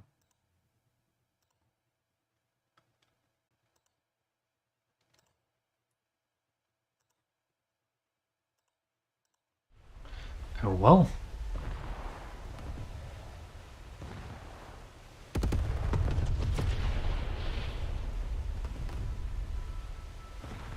A Sokote? Oh, poor thing. Aircraft. There doesn't need an aircraft up. I'm getting my cursor just moved over.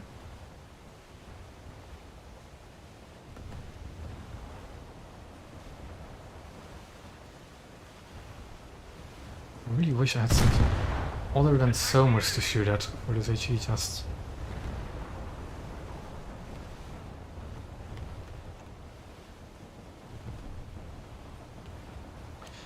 Well, an Albing will do, I guess. That's why. That was way too low.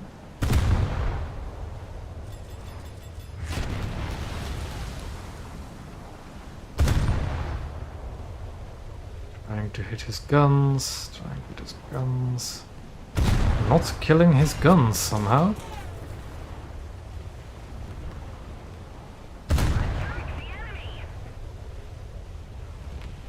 I do see the torpedo in the water in front of me, by the way. I do see it.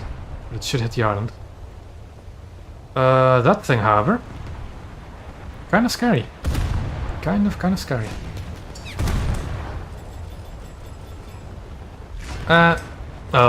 Okay. What happened to all of my guns at once? Okay, that's range. What just happened? What just knocked out all of my guns at once?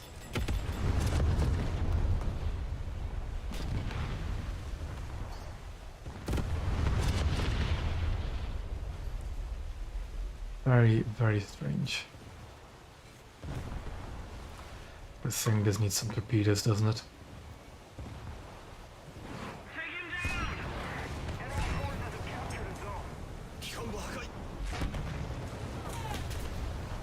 Okay, torpedoes away. I'm probably not going to survive this fight, but I'm well aware of that. I'm not knocking out turrets, which I previously would have, I think, with these shells.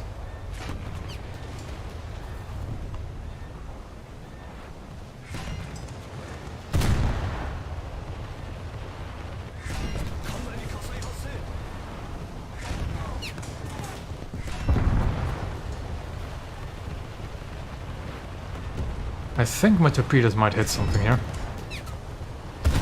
Actually, should. Albing seems to have avoided most of them.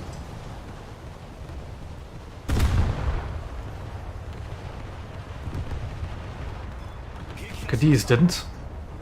Reloaded some torpedoes. Let's see if you can dodge these two.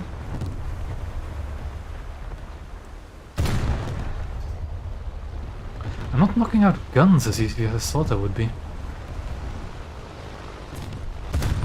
And, also, I don't think the Albin has realized that there's torpedoes on the way. Yeah. Ooh, one of them hit. He dodged the other one. Can he dodge these ones as well? Dead anyways. Might as well launch all of them. Yeah, no, those ones are going to finish him off. There we go. Albing sunk. We're decapping B.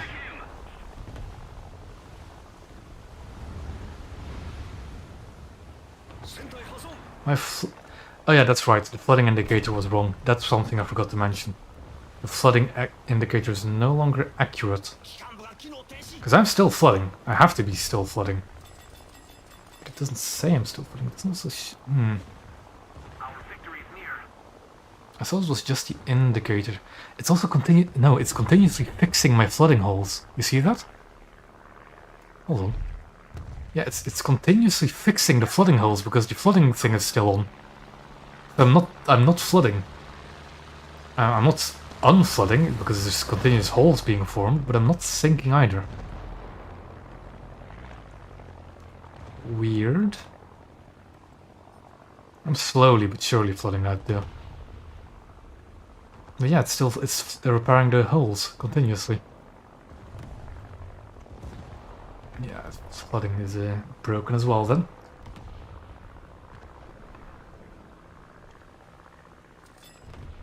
I don't have the maneuverability to do anything anymore. So I'll just sit here. Slowly but surely sink.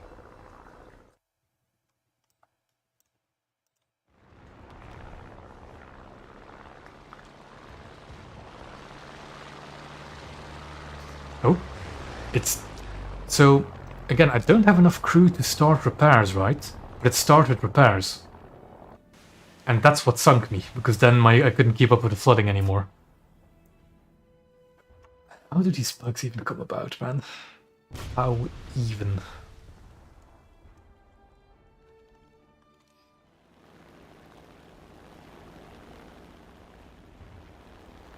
Shall we try and torpedo something else?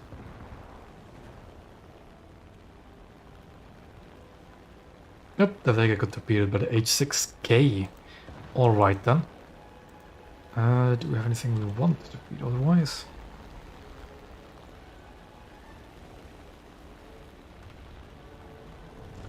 There's another Albing up.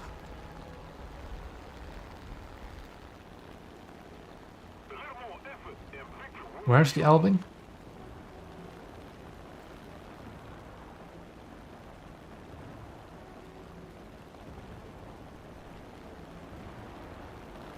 And there's the Albing.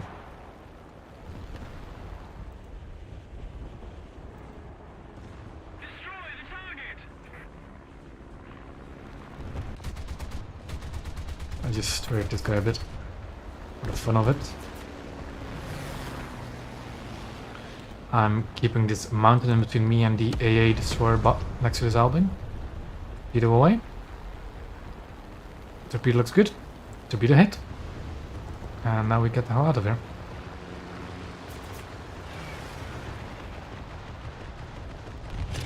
Maybe capturing B.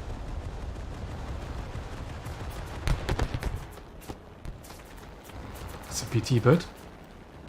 That's about to go hide in a... You know what, PT boat? No. 20% he's low.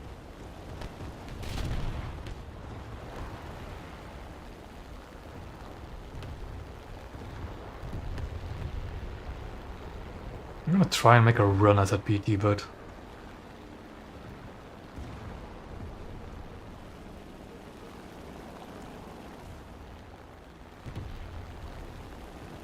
He's still in there, of course. And he sunk. Good job.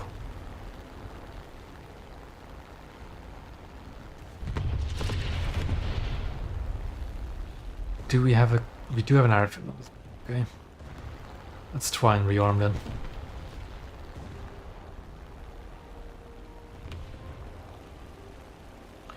The Albing is stationary for some reason. Let's keep the pressure on. Victory is close.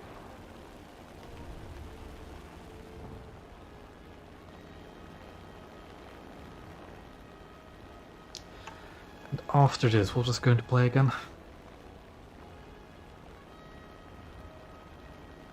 Most of the zones are under control. I think I was going to grind that Russian destroyer first, wasn't I?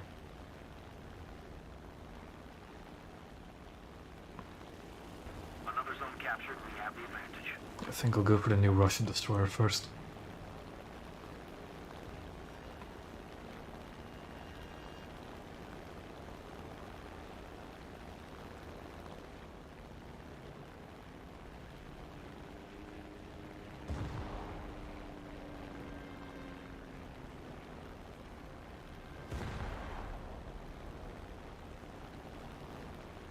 I think by the time I'm taking off again, this game will be over.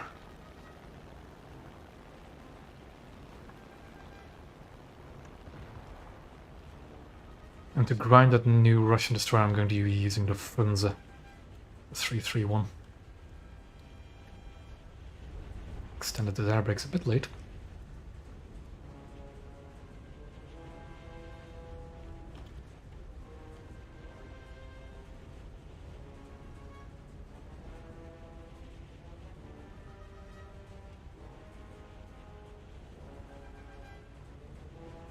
Oops. That's a bit rough.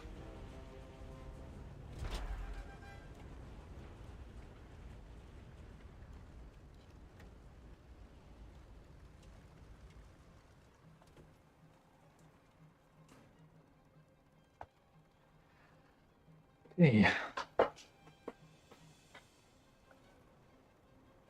Just keep it up, and victory will be ours.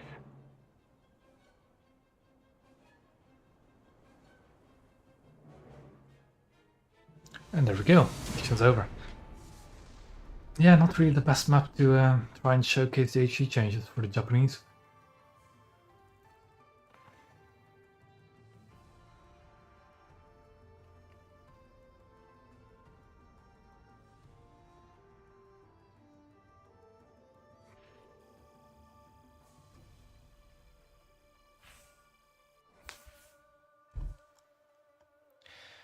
Okay, then what do we do? Oh yeah, I was going to do the Russians. There we go, this lineup.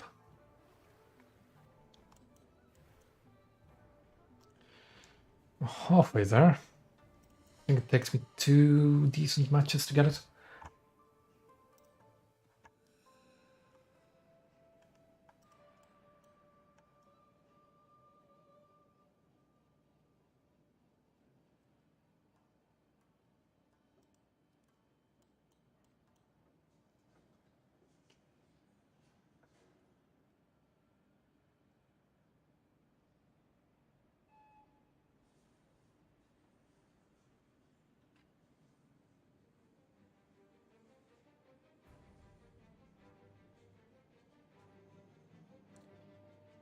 Let me just wait for the 3-3 queue again.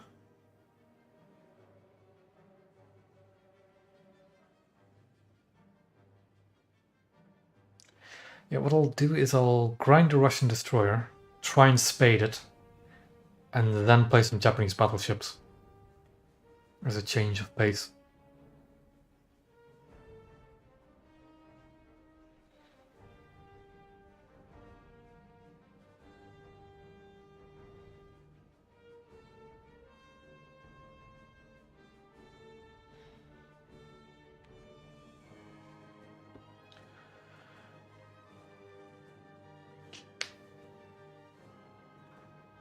And there we go, another 3-3 match.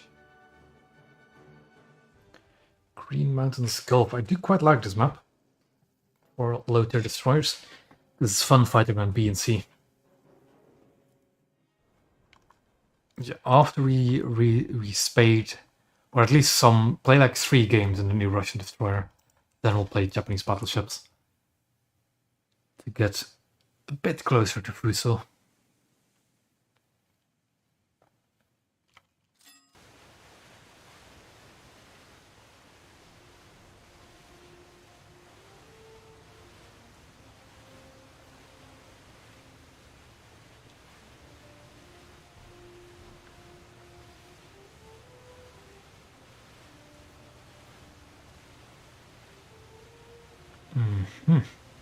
Got Phoenix in my team again. Lovely. And Ognovoy are up there, that slightly. But Frunze and Silbergen up there.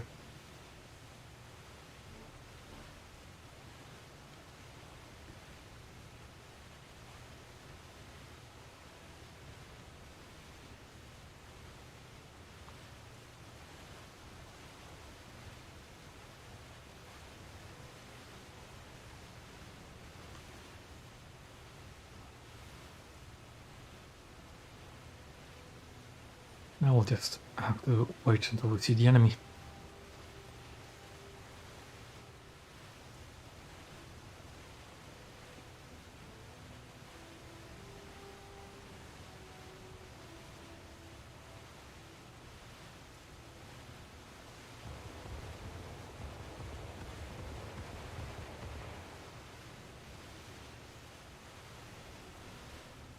Nothing yet. 4-3 is full up there. Boy. And again my cursor went out. God damn it. It's really strange because it's It's not like my cursor every time I go to the left, because my second monitor is on the left of my main monitor. It's not like every time I go to the left, my cursor is out of the monitor. It's just every now and again, it's just there. For some reason. Enemy forces have captured a zone. Yeah, Sky.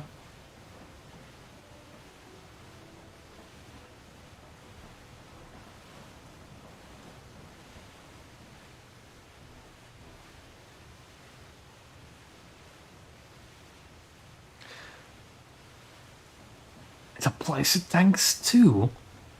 Ooh, well, how bad is that for tanks? It means you can't move out of the way, you'll just start repairing immediately and you can't cancel it then, right? Oh, that's bad. How does that even happen though? Something up here, see.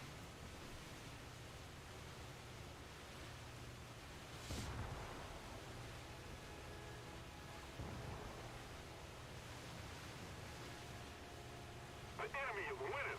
PGO2. I'm kind of tempted to go over to see if right there.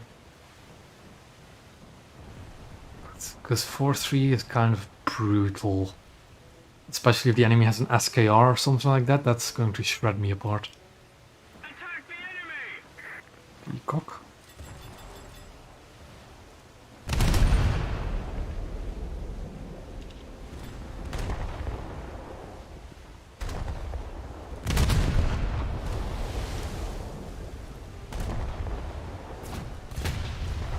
Of course, the Peacock is shooting me and nothing else.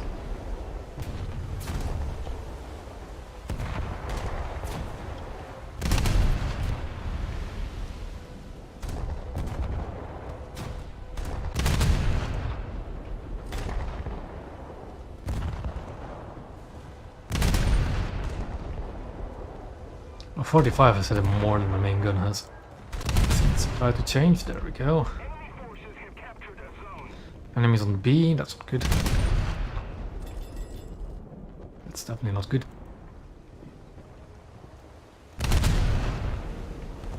Attack the enemy! PG2 right there as well, I see him. Let's try and deal with him maybe. PG2 just ran himself aground. Almost.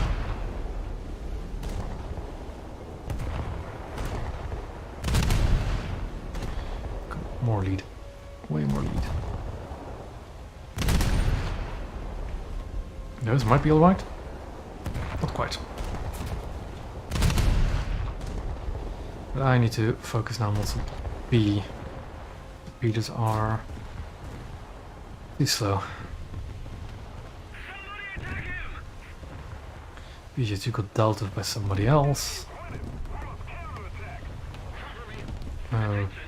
Oh boy, that's an Alwyn. Can I knock out the gun on this Moskva? If I hit, it is. Engines, engines, engines. Go for that.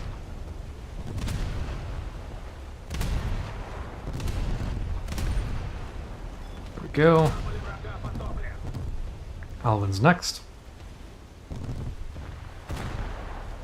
Both repairs started. I didn't click it. Those repairs started from out of themselves. Oh, that's annoying. Because that means you can no longer like hold certain repairs, make other repairs more efficient. Oh, that's very annoying. Well, I'm not sure even if I want to do battleships and have repairs back like that. Something shooting behind. What on earth is she? Okay, PT-59.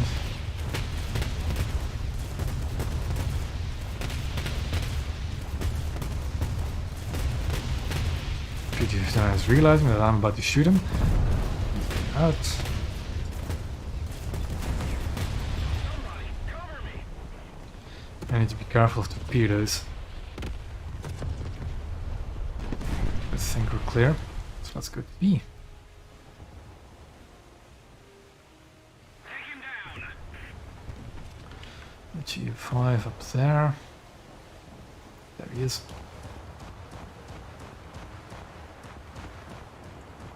Start repair.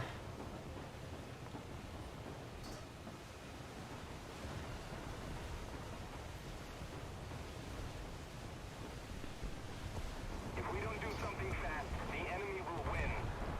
And there we go. All 4 guns back in action. Just in time to lose them all to his F-25.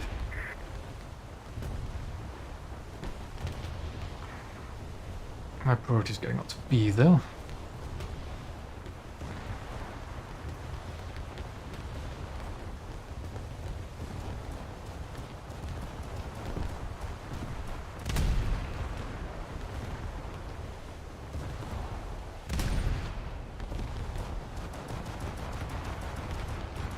Maybe we should deal with the G5.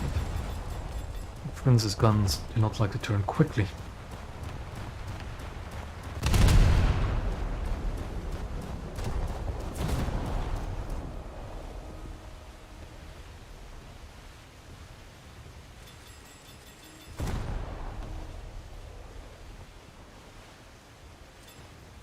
Allied forces have captured a zone. There he goes. I'm sorry, Phoenix, but I'm about to just collide with you. Got an ally close to A as well, about to flip it. That's good. Another clamps class. We can bully those. Torpedoes, torpedoes, torpedoes, torpedoes. And I'm gonna start reversing.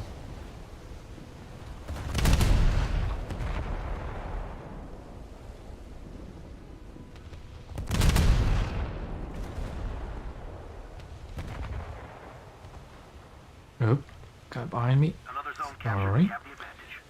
I think we're good. We captured A as well.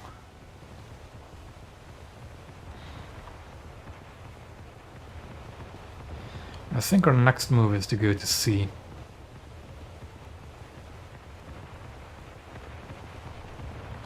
So let's turn this bus around.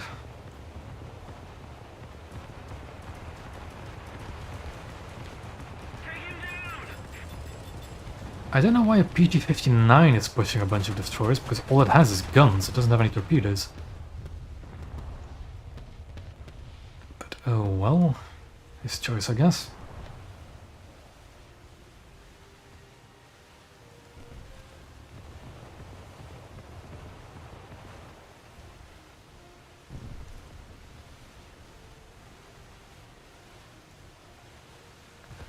Can I sneak in front of this Subrastelny without him colliding into me?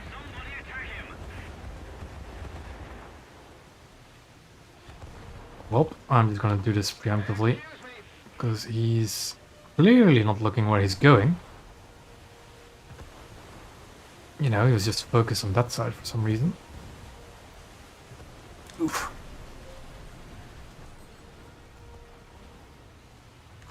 There we go.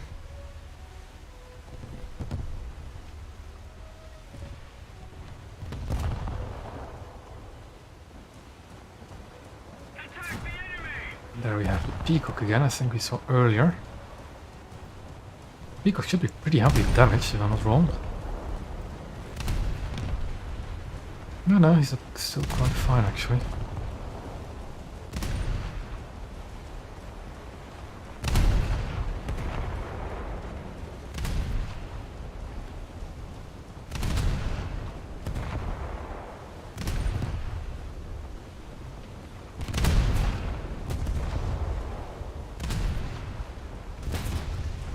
Yep.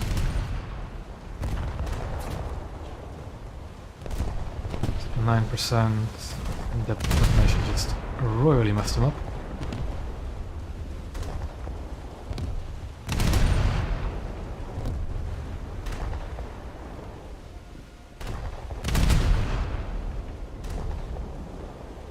I think he's floating. Yeah, he's done for. Let's just focus on C. Could arty. I guess the PT-59 could arty, yeah.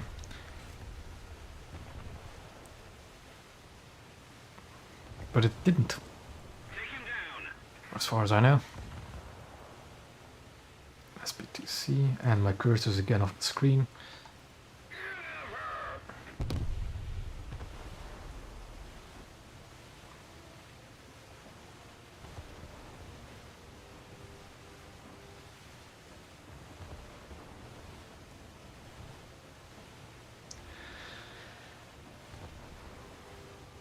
What is this match like for me?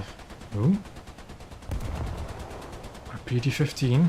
Those can be actually really dangerous in close quarters because they have very high speed torpedoes. I was hoping the rear guns could maybe still see him around the island.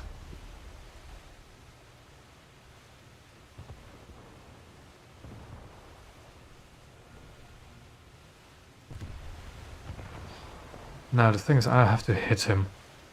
If I don't, I'm gonna get torpedoed. Oh, he's been hit quite hard. There we go. But still, I have to be careful of torpedoes. Yeah, there they are.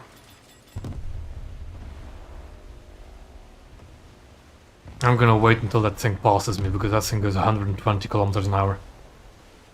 Yeah, it's already right there. See? If I didn't, look at it. Look at how close it gets and how fast it is. PT-15 is scary nowadays, man. Although I'm not sure if I just went straight, if I could have dodged it like that as well.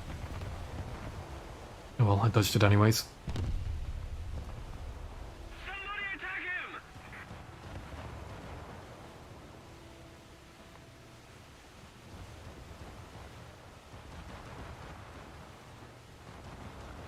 It did delay me, I guess, from getting into sea. And that is the same that it was in the screen jitters from locking onto aircraft.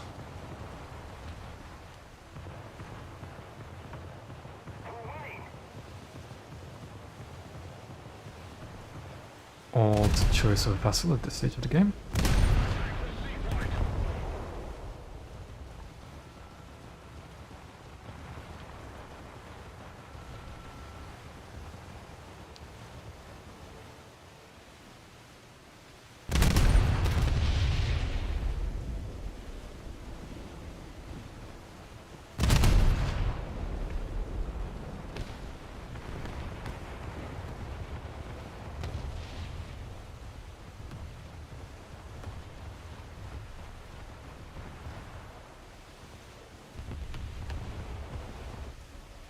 He's been destroyed. And I think it's going to be game over before I even flip the cap. Yep. Alrighty. Let's see how far away we are from the... whatever it's called again. This push. What was it again? Bispush chutney or something? Bispush. Boh. Too many S's. Too many S's and H's. Close. One more game away from the Bispush chutney. Whatever.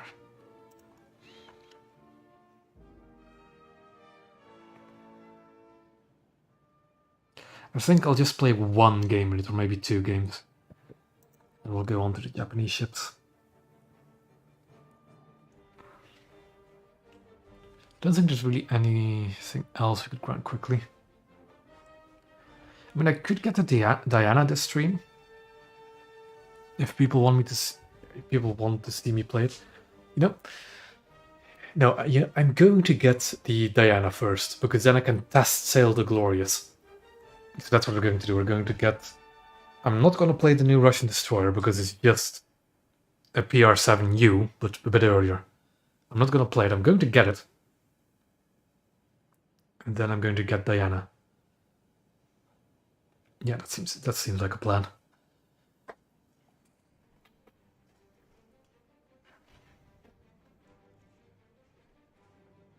It does? Like all shells combined?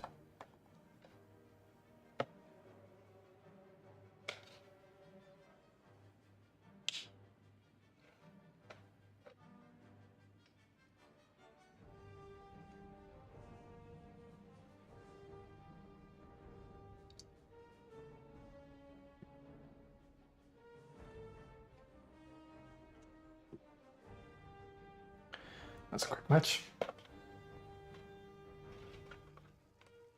20 rounds a minute out of all 6 guns? That's quite impressive. Actually, hold on. That's just the regular rate of fire, isn't it? 20 rounds a minute. I'm gonna go close, fight over A.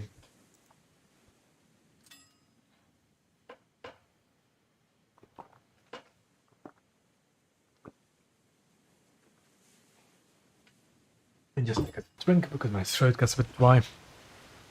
Talking this long. Also, the reason why there wasn't a stream last weekend is because I got quite a cold. It made me unable to really focus for 4 hours on an end.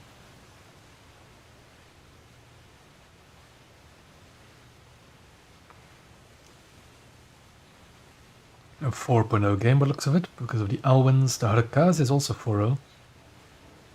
Yep, 4.0 game.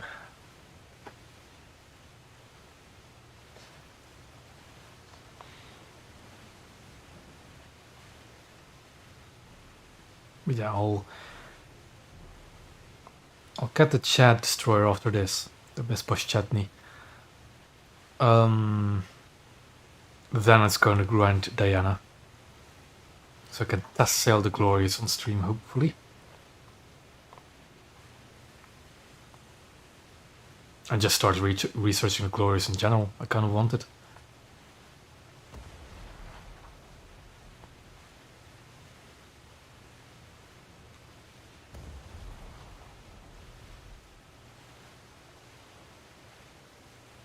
See, I'm personally not much of a fan of the Destroyer spawn there. But if you like fighting around sea, it's not a bad idea. It's really not a bad idea. Just so far away from the combat.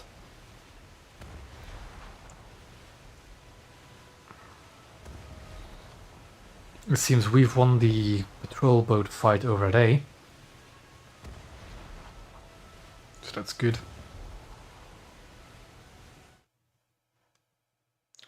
I don't have any talismans at all on blue water ships for as far as I remember.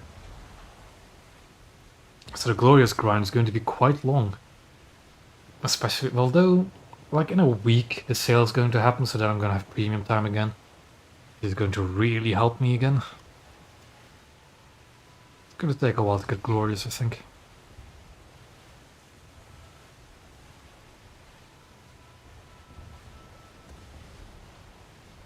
Although I still have to re-spade Southampton. And I don't really mind playing the British 5.7s anyways.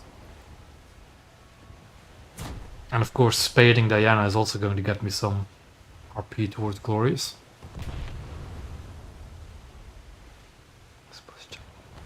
The thing is, like, it's just in a week's time I'll have premium time again, then I'll full on grind my ships again. Been really painfully slow the past few weeks.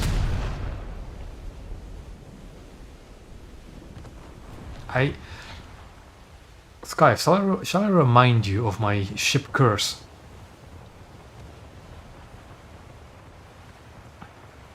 It is inefficient, but I have to spade Diana anyways, and either it's the only British blue water ship I have to research now are Diana, Glorious, ouch, Marlborough, and Hood. So, what the hell is that? Oh, is that a new one?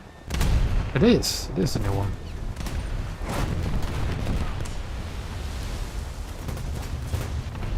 Well, I don't really need to have a good game because it's just I'm like 200 RP away from it. That kind of hurts. And again, I've only pressed 7 to repair, and it started the deep flooding as well. This repair bug is making me really not want to play the battleships later on. Go. Oh, that's AI, but they can launch torpedoes now. But I don't know if it's AI torpedo boats that will launch torpedoes. Not the AI cruisers and destroyers as well.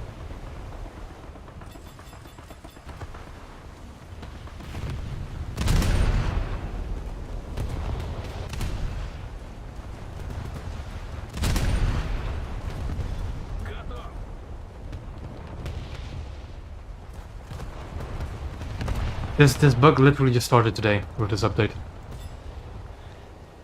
This repair bug, as we want to call it now. Just started happening today. Yep, just today.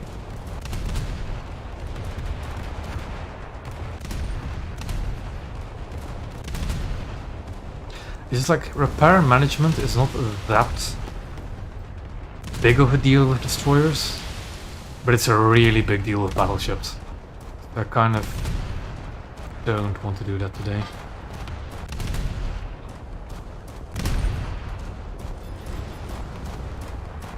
Like, see, his engines being back online is going to kill him now. Go. Yeah, again, the update only dropped today, so it's... all these bugs just... Oh, look at that. Torpedoes.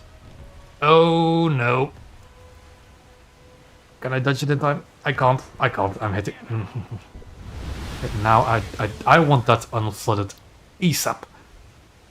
That's 15 seconds. Look, you see this? Flooding counter bugged. Because I'm still flooding, but it's just stuck at 82%. So I don't know how close I am to dying, but I think fairly close looking at my list. There we go. But then it only takes... So... Like, yeah, it only says it takes 5 seconds, but I'm clearly still listed from flooding. So I'm not sure what that's all about. And it still gives me the demultiplier from pumping out water as well. So that's... Yeah, that's not fun. A spay. Okay. See, now my flooding got all pumped out, and then now it's repairing my flooding again. Oh, that's not... Is it a spay? It is a spay, isn't it? For a second I thought that X-ray looked like a hunt class. Ow. It hurts. Please stop.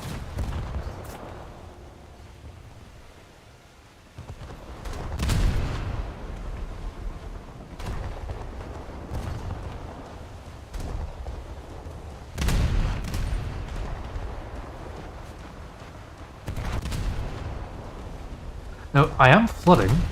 I'm just not receiving any UI feedback that I'm flooding. Like, the flooding is stuck at 82%. It says I'm stopped pumping out water, but I'm clearly still flooded. I'm clearly still pumping out water, because I get a penalty if I start another repair. So it's the UI that's broken in that case. For the flooding. Yeah, I was definitely still flooding. I was still pumping out water after it said I was done pumping out water. Boat in front. And it's a bis push. Again. Oh, push chutney. That's it. I try to remember these names, but they're really not making it easy.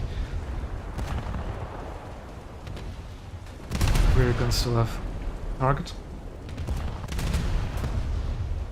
The thing is, I did see him launch his torpedoes, so I'm not gonna come around his island. Because I did see him launch torpedoes.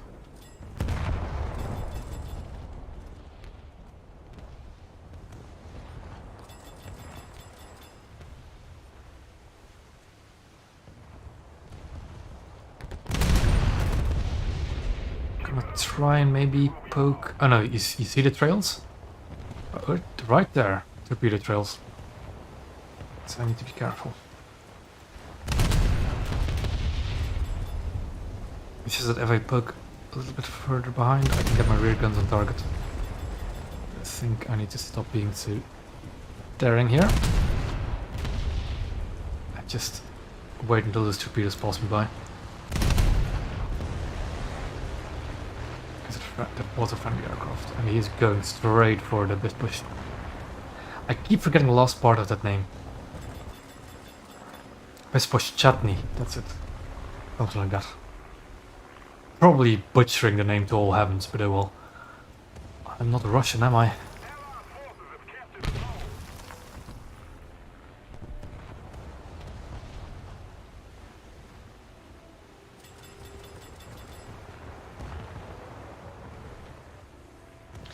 It doesn't.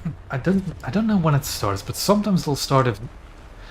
I don't know. I don't know what the bug does, but it'll just randomly start to repair. Because clearly now I'm not repairing. Then sometimes it'll do only the repairing, sometimes it'll do the deep flooding as well automatically. It's strange. Just strange.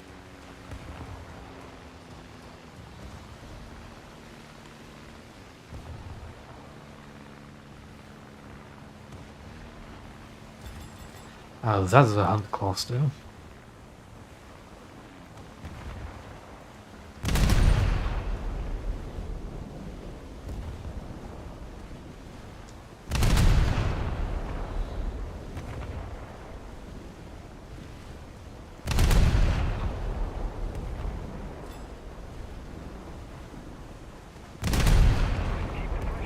It's a rare thing to still see people sailing out in HMS Churchill. I don't think you have to use Churchill anymore.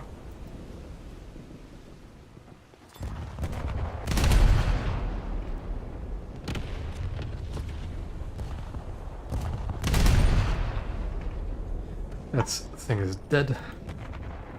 Then we have 2 Vegas. Oh boy.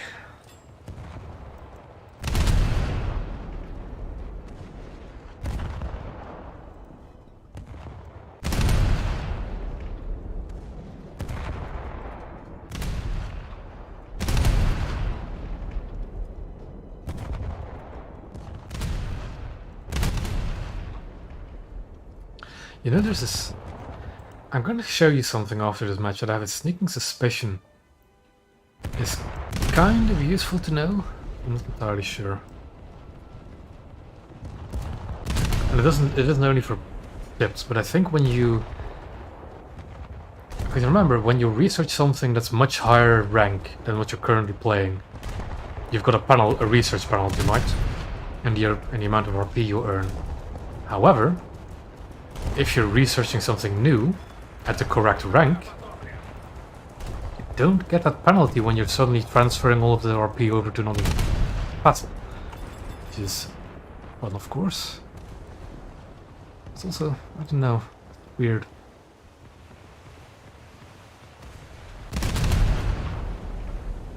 Because then, like, for one match you get 100% efficiency for researching a new ship, even though you shouldn't.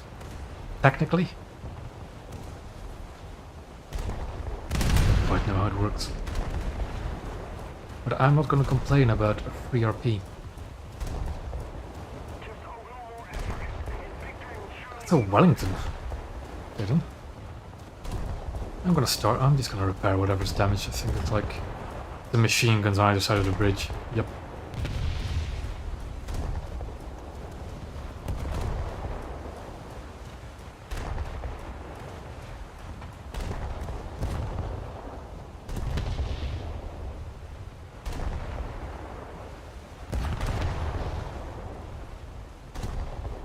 The Garland, is it? Okay.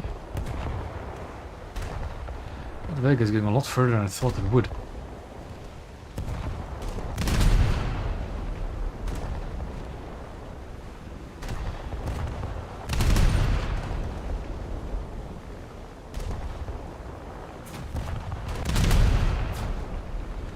The Vega is also quite heavily damaged. If I could just hit the engines a bit. Slow them down. Ooh, one more good hit. Ah, he's down. Should be a match pretty soon as well.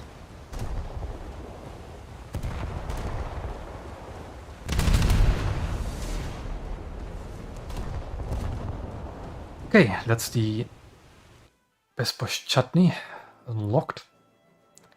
And then we'll go and grind the Diana like in Tassail the Glorious.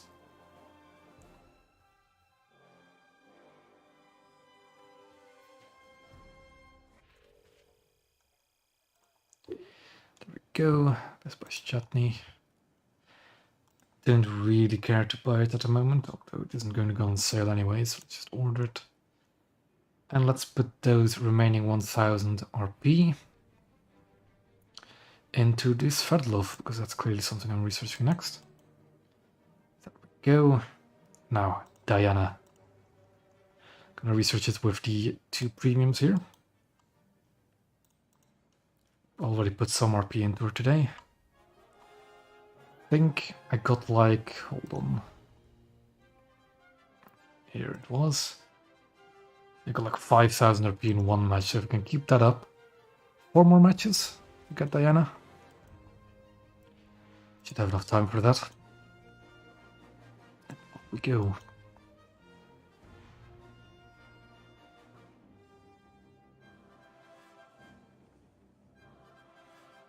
Yeah, the stopping repair does indeed not work anymore. That's very fun. But it also start repairs randomly.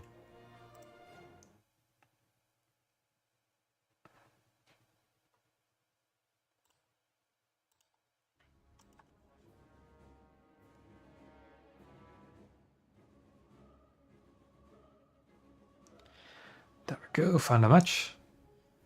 The one problem I have with these destroyers is they're powder kegs. They're really prone to exploding because their frontal ammo racks are all above the waterline. So let's just hope we can survive long enough. Gunners are The searching for Cadiz has a airborne better and RP surface modifier, targets. so I'm taking that out first.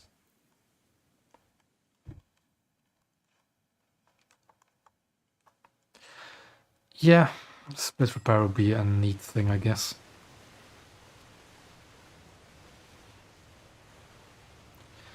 I don't like how this Fletcher is moving, so I'm going to slot in behind him. He's taking that corner way too wide for what I want to do in the Cadiz. Do we have? It looks like an up tier. Offset's 5-0. Already? Okay. I mean, it's if you have a premium boat, premium time, and you're really grinding this thing, you could technically have it already, but I kind of doubt it. And that's why I slipped down. It's already the idea that the Fletcher is going to sail straight into somebody. So we're just going to keep bowing and capture C. And I immediately lose my bridge when I just started turning right a little bit.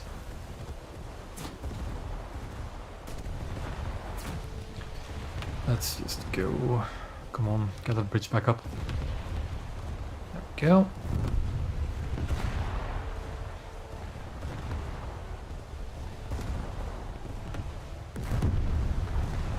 Alvin's probably going to be first.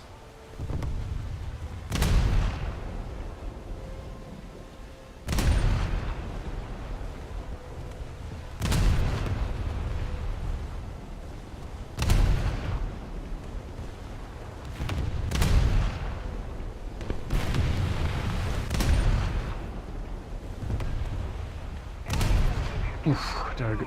An Akizuki Amarak Alvin, okay. Okay. Interesting. Spokoni ran himself aground, but he might have lost his bridge, who knows.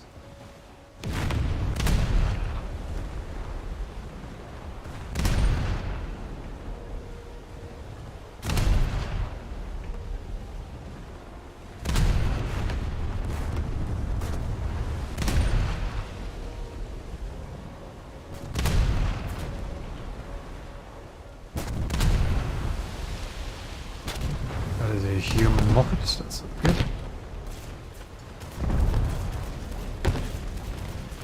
Can I please just ammo rack him? Please? There goes my engines. I did lose all my engines. Ah! There's something else shooting me.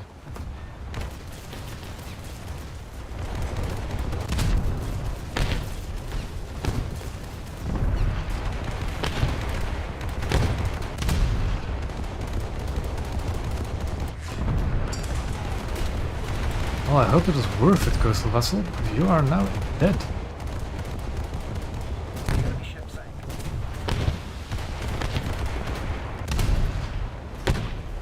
Those are looking alright. Enemy Cadiz coming up front. Come on. It is Amarak. There we go. Now can we do the same to the Cadiz? Come Yes, we can.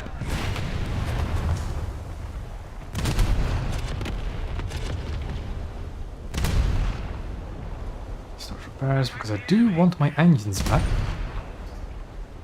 Kind of important machinery.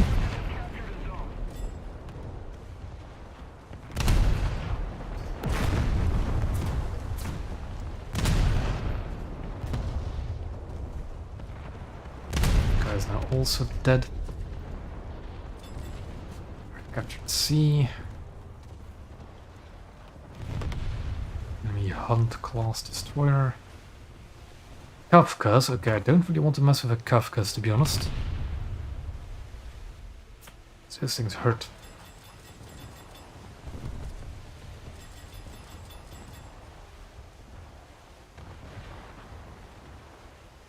Also, I just noticed that PR206M that was just blasting me in the side. My 40mm never opened up on it. Like, at all. Oh. Hold on. Oh no. Oh no. No, Akazuki, no.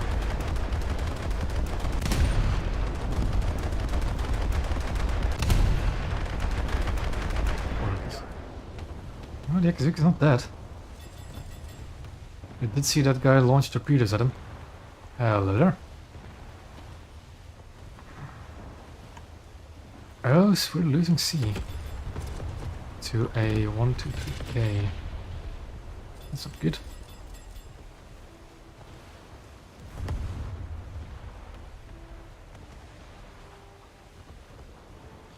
Now, the problem is I can't really dislodge him because there's a Kafkas looking behind him. But he can't really dislodge me. Ooh, that's a Kuma. Many of those around. You see that? There he is.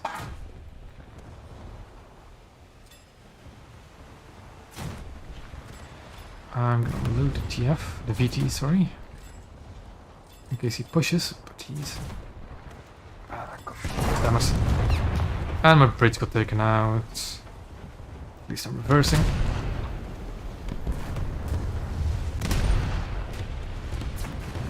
Arty, I should have... You know what? Good thing I didn't push. Because that Arty would have rocked me. Speaking of which... Come on, guns, lower, lower, lower. Reload! Please! God damn it. And he's just sitting behind my rack now. Because why wouldn't he? Gunners are searching for airborne. Akazuki just absolutely oblivious. Absolutely oblivious. Said he'll just shoot up a Kafkas with his high explosive. Because why wouldn't he?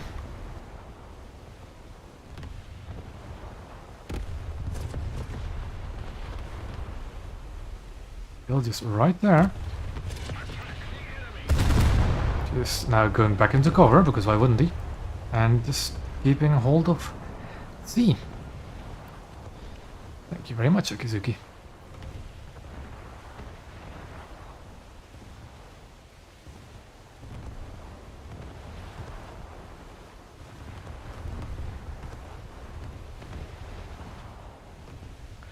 I don't know if it's a good ship to get, but I'm definitely getting her.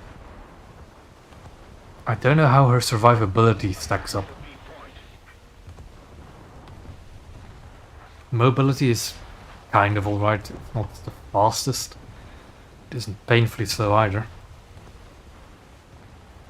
Firepower is going to be absolutely superb, depending on how accurate those guns are.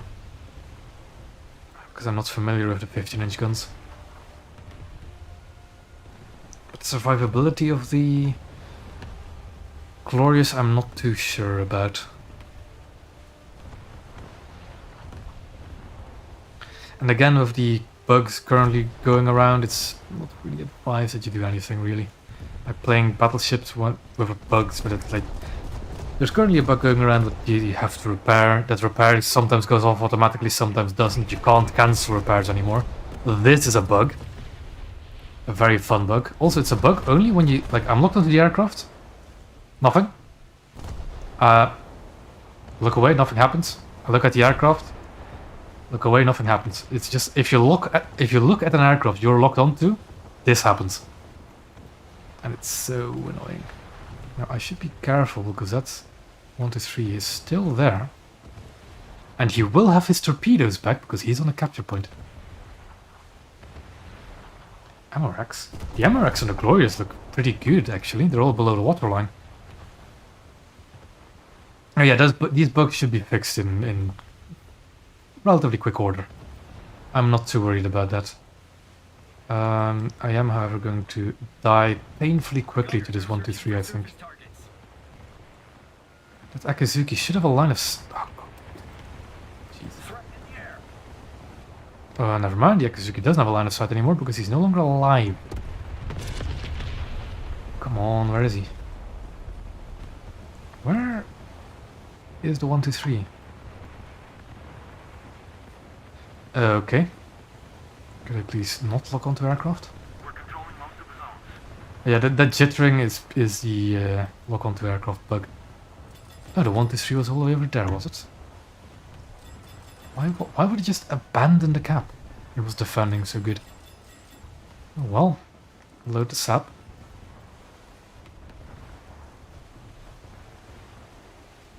Put my gunners back on anti-air duties.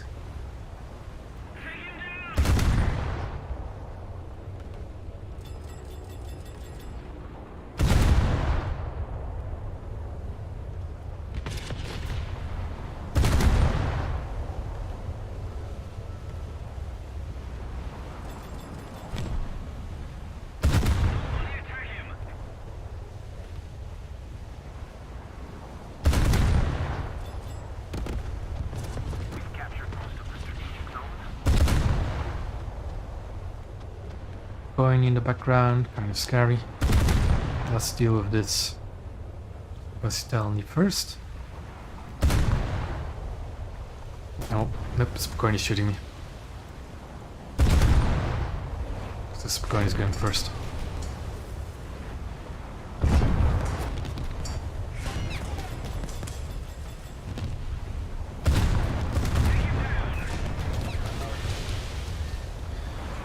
Okay, I can't cancel my repair. I can cancel my fire extinguishing, which I really don't want to do.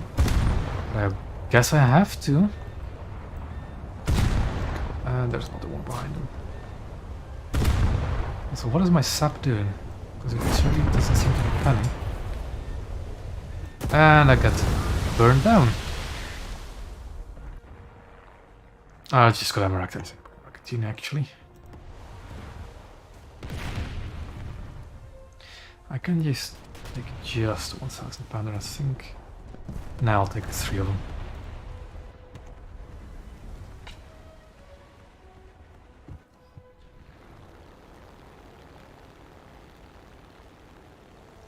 Did you do the correct range, though, for AP shells near the magazines? Because if you're testing plunging fire, you have to test the range with it. And of course, battleship shells will go straight through it, I think. But it's at the cruiser BR, remember? So that's what you have to test for.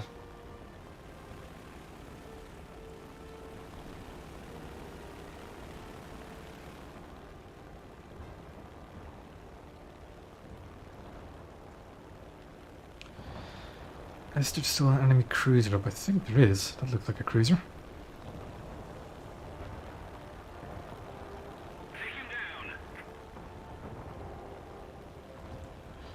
The fact that you can't cancel repairs is really annoying.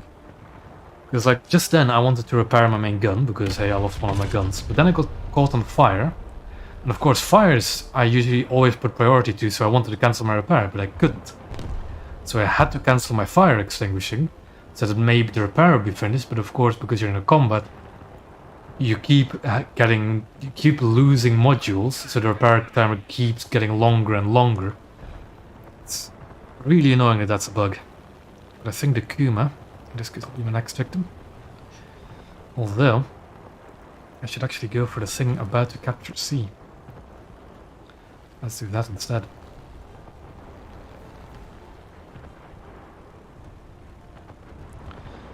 Racers coming up. But we know how to dodge anti-air, don't we? And the good question is, can I actually hit him? Bombs away. There we go. And away we fly.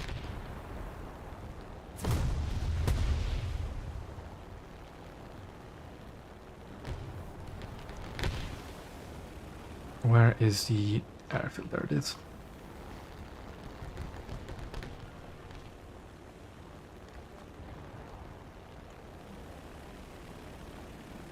Our victory is near. We've got a cuff because it seems to have beached himself.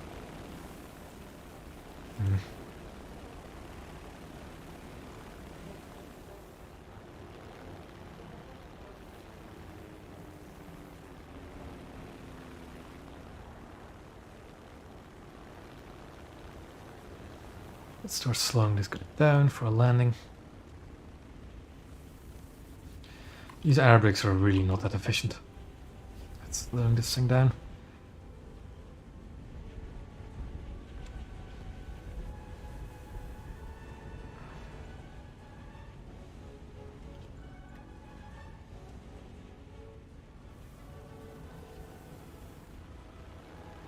Let's try to not stall into the ocean.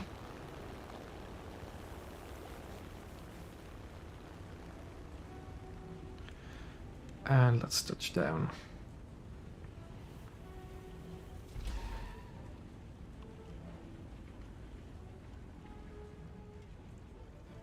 Seems somebody else managed to bomb the Kuma.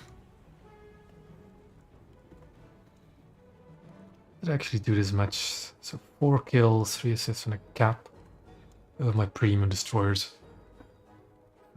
It looks like this is going to be a victory, so that should be a decent chunk of RP. Should be.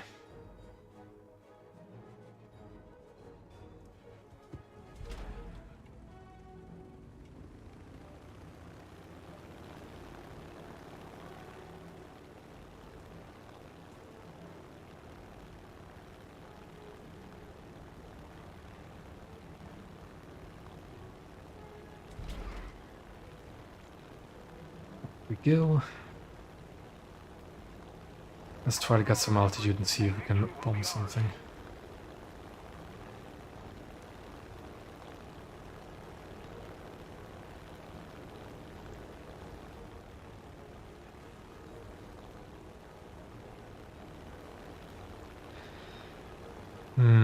I think, what is that, an Alwyn? Or is it a Somers? Destroy the target. There's a 0 up. Oh, that's not nice.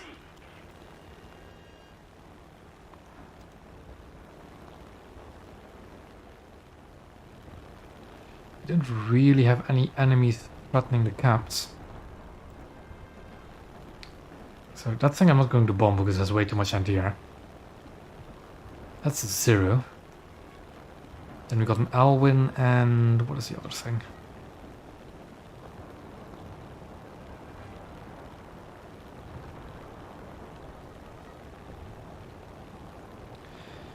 For naval maybe, yeah. Because now I've... Ooh, PT boot. I have found my target.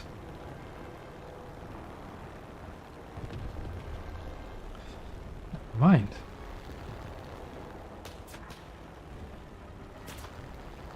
I'm not even going to get close to the P, yeah, before the match ends there, so there we go.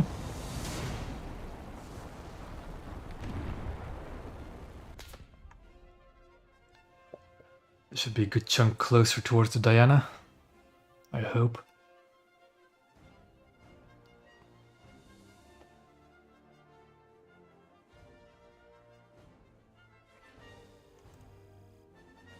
Good old 4,000 RP. Only 3,000 of which were in the ships. Damn. We could squad up, I guess. If he doesn't mind 4-7. Yep.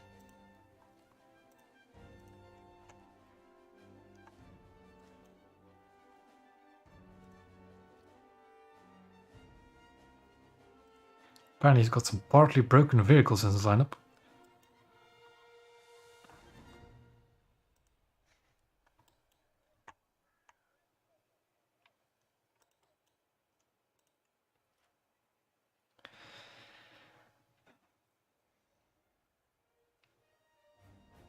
Yeah, this is going to take a while. Diana. We should have everything before I'll end the stream tonight. We should.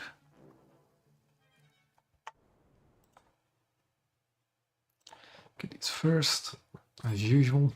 Gunners are searching for airborne and surface targets. Probably put a backup on to get these actually. A few.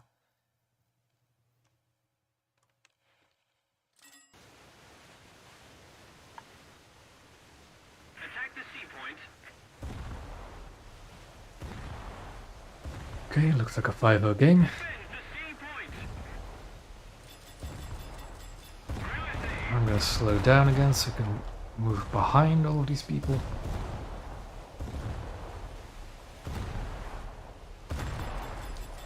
Because Cadiz does not like showing broadside at all. I don't have to either. Maybe wait for this. Oof, there goes his Z-15.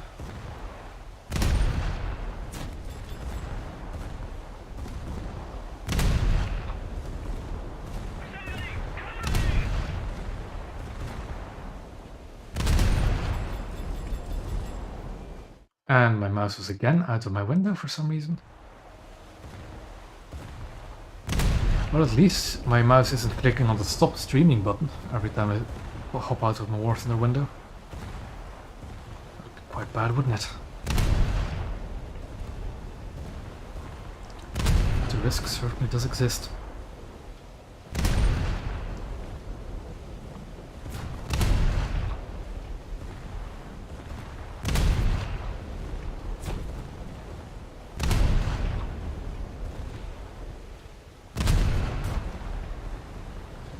Trying to take the engine, come on. Enemy forces have captured the zone. Allied forces have captured the zone. You know what I discovered the other day? It's kind of funny. You know how the ranging thing is now like, you know, here's the range you're aiming at, here's the range to target. Not in the good old, you know, control section. You know, when you press F1 it'll tell you all the controls you have. Yeah. It's still showing the old aiming system in there, which is kind of funny. Kind of funny.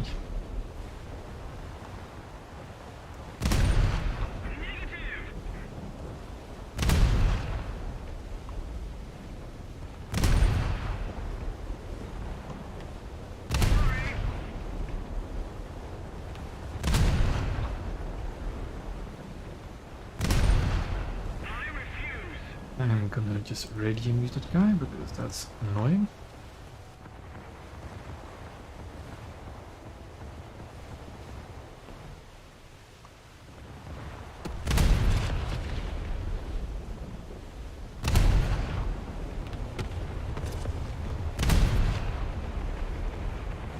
Here, run himself aground. That's a very bad place to run yourself aground.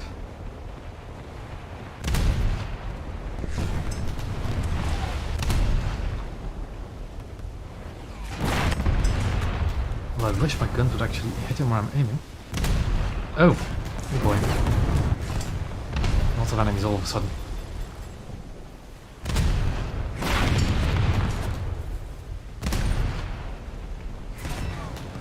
Lots of enemies. There's some there. My fire extinction should be automatic, but it isn't for some reason.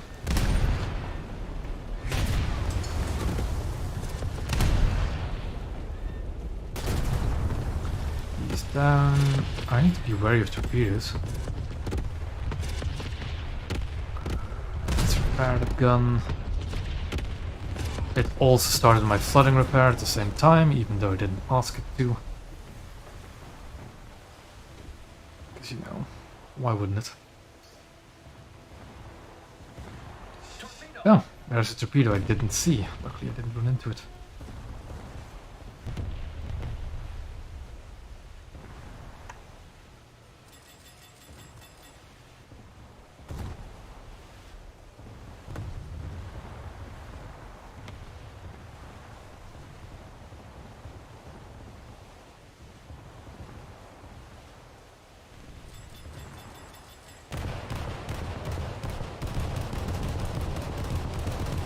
Move out of the way of this Alwyn. Or try to at least. Where is this aircraft? There it is. Yeah. I'm not gonna let you injure it, Remus. That on the other hand.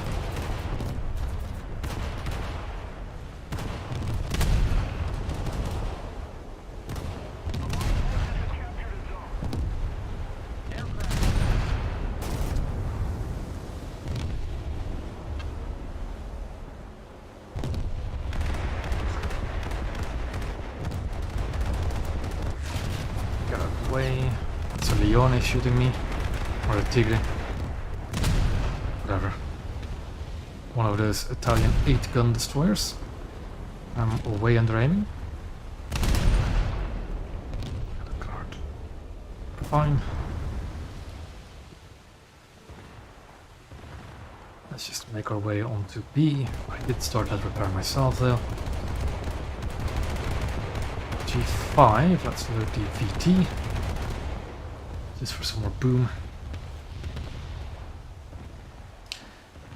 Changing the loader to the airfield is not a thing in naval. Because if you J out to do that, you'll just lose your aircraft. I think the same goes for ground battles as well. Because they cost spawn points, so I don't know. Just you can't change the loadouts in naval and ground battles for as far as I know.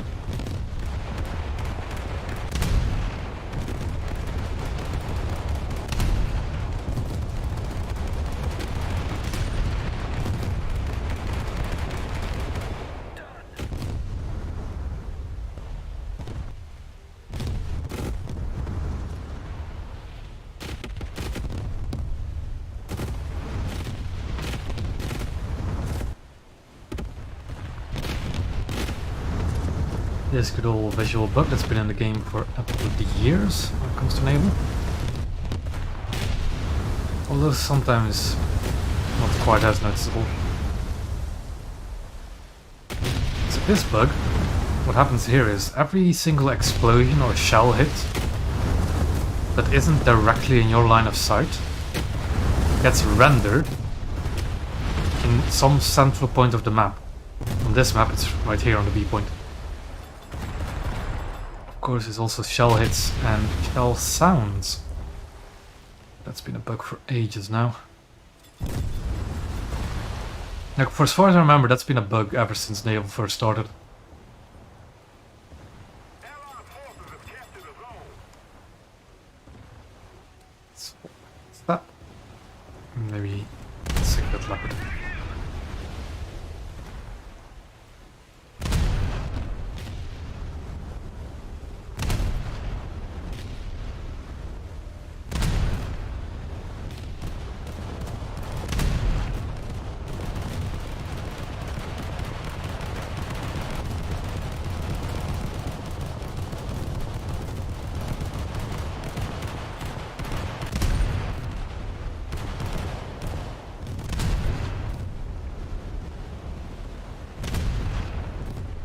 I think we've got this leopard right here. Although I'm overshooting it by a bit.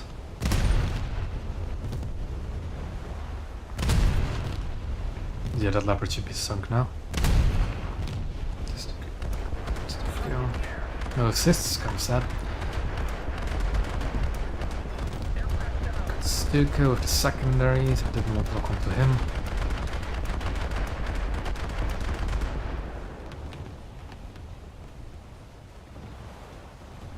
A Yubari. Still quite a rare sight.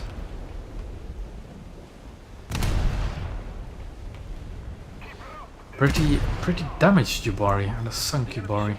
Oh, that was the Kuma from last game, I think.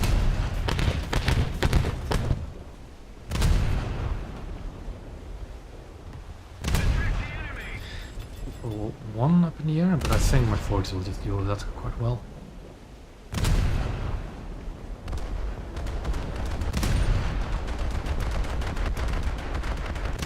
Speaking of my 40s, there they go.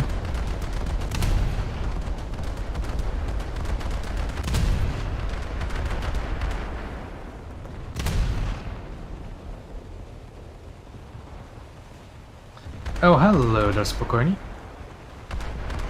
Never mind, he's dead. Ah, Mitcher.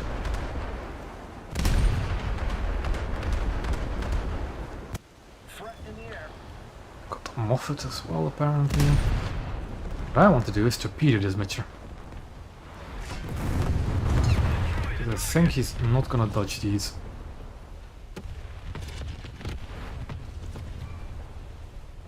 Yeah, no, that's that Mitcher. Now I don't want him shooting back. They can eat us torpedoes in peace.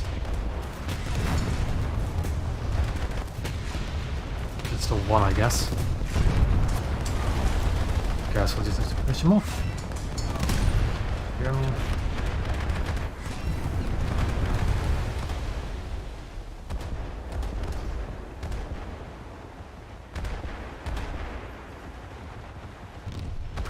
I don't know why it's taking 40 seconds to repair. Oh, there it's down to...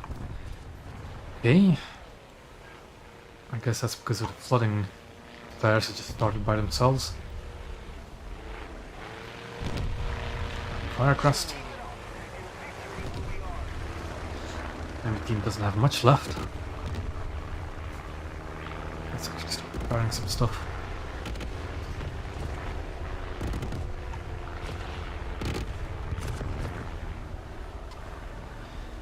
Alwyn.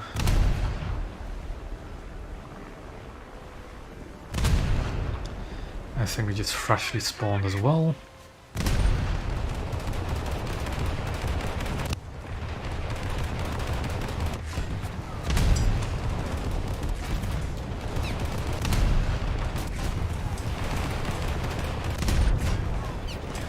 There goes the Q-49. We'll say the Cadiz and the Battleclass in general has a nice amount of anti-air firepower. Which is, I think, something I'm going to miss on the Diana. I just stay in cover and... because the game's over. That squad is also some nice bonus RP.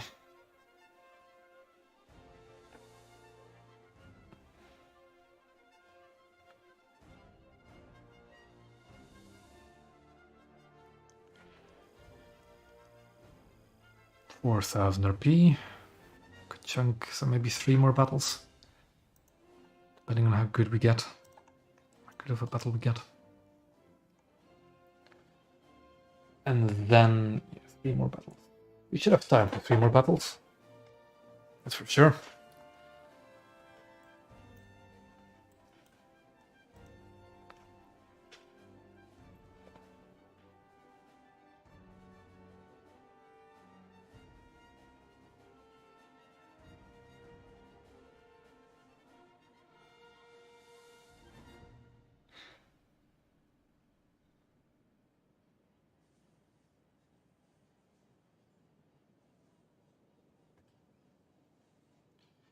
And now we just wait on the queues as usual.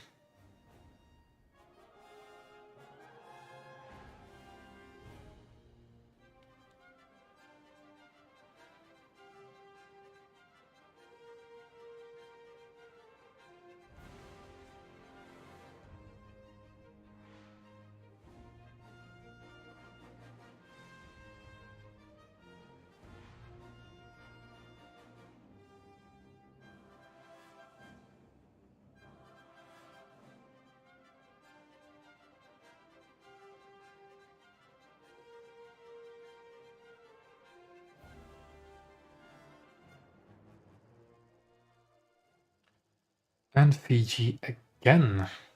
Seeing a lot of map variety, are we? Not that I'm complaining though, because I quite like Fiji for destroyers. Gunners are are searching for airborne and surface So we'll do targets. as we usually do, wait for everybody to pass in front of us and then just get close.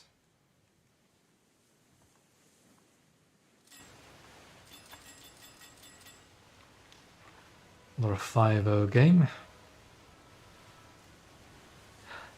I will say though, I haven't seen too many muffled zombies yet.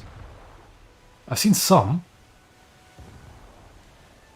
but not too many. Like, this is a human. That's maybe a zombie. Like the muffled on the far side there.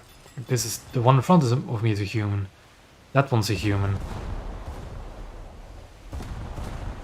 I don't know.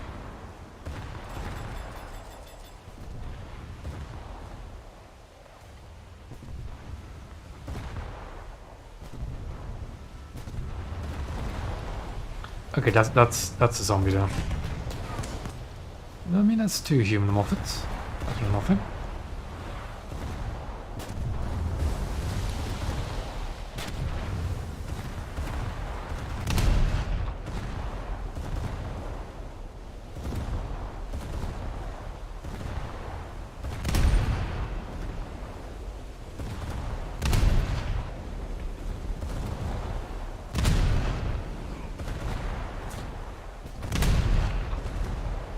I don't really like being on the front lines out, so I'm gonna do what this Bush Chutney is doing and go into the little channel over there.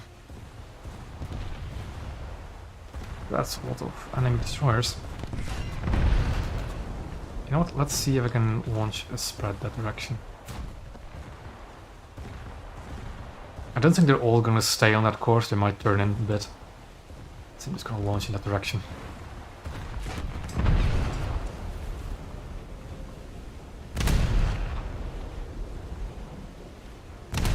And again, my repairs started automatically, even though I didn't want them to.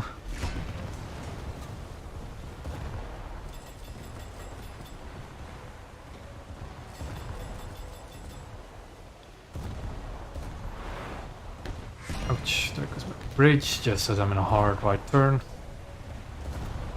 Because of course.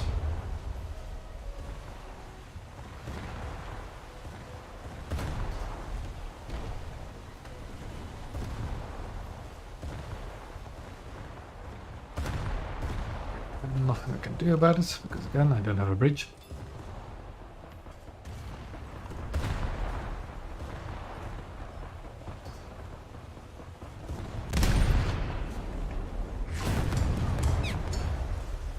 Thank you, Russian Destroyer, for pushing me along, because that's actually what I wanted to do.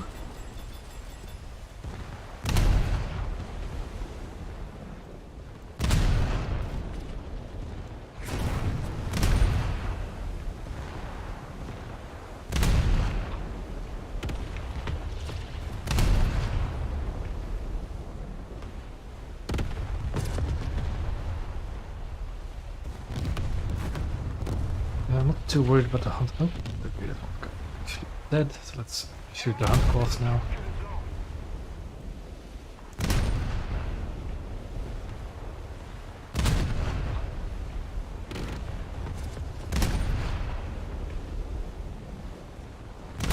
Let's try to not hit the Moffat in front of us. Help is down.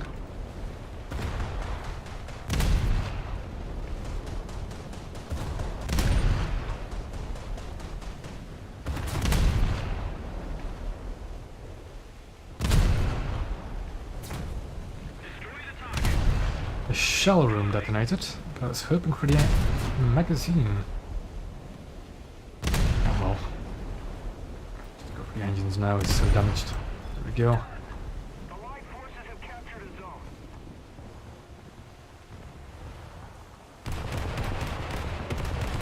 Also aircraft, possibly. My 15, not too worried about.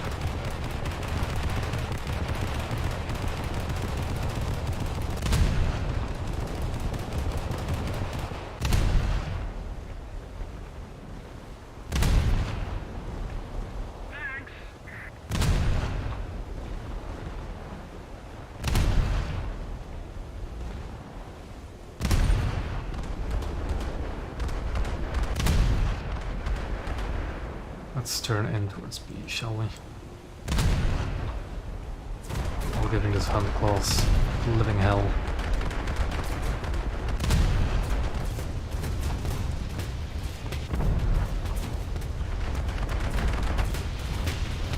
$12 for 12, okay.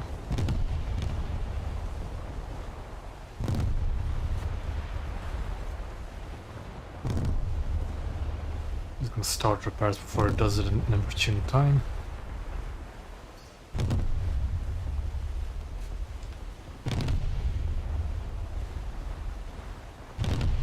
Attack the enemy.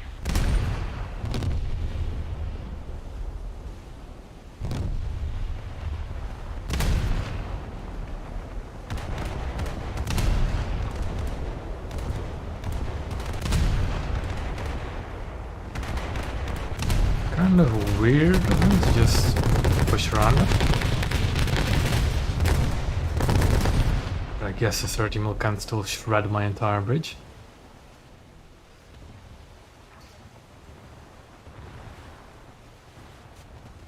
The 12 for 12 does have torpedoes, so I need to be careful of that. Don't know if I should be too worried. I think I should load the BT though. A bit more effective than the SAP. Of course not against destroyers. But I'm not shooting this against destroyers. I'm shooting it against a rowboat.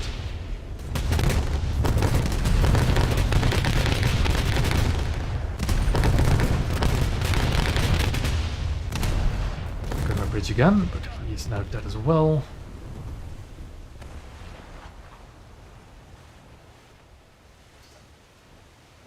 Yeah, leather blue. We need to put more pressure on the enemy. They're winning. Q friendly Moffat.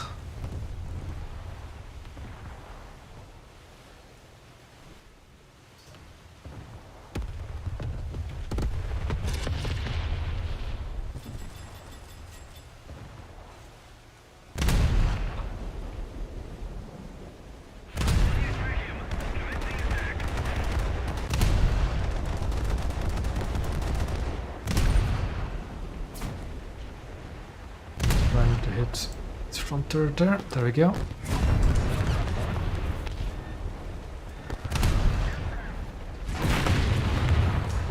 Gunners are searching for airborne targets. I got a feeling that's an aircraft trying coming in for a revenge bomb. Right, nope, it's shot down. That's good. Strategic zones are captured.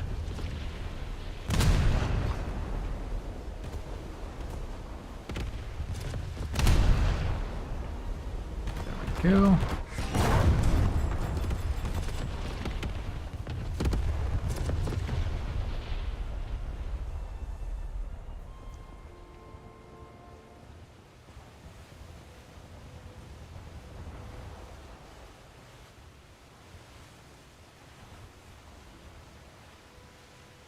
Already having a decent game. Let's just try and turn this into a victory. But then there's on all targets again, just in case a PT boot sneaks up behind me. Gunners are searching for airborne and surface targets. And then on the way to B. Or A, rather.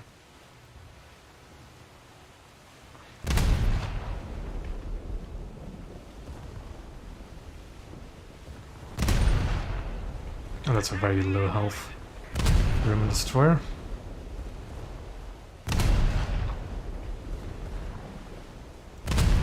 Goes.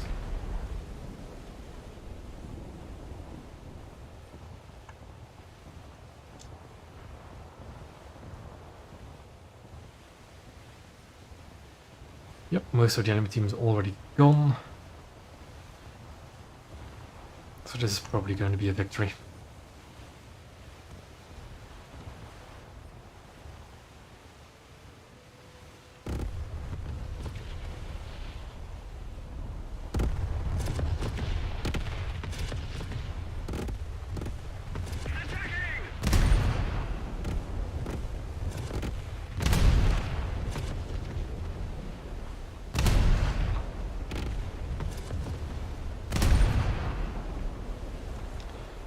I think you can ammo kamikazes in the rear magazine there. So let's try that.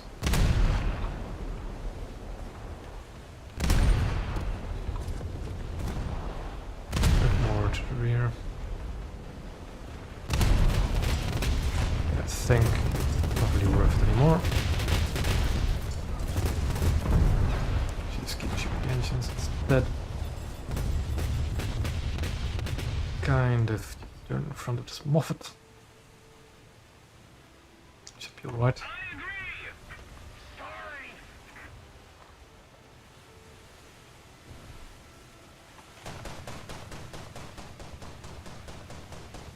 Sorry. Kazuki just spawned We have most of the on zone. the capture point.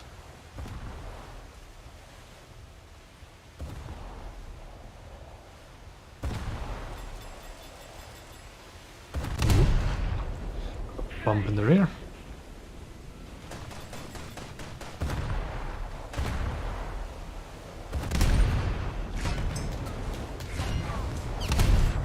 Akazuki's already not having a good time. I guess that's what happens when your team just melts around you.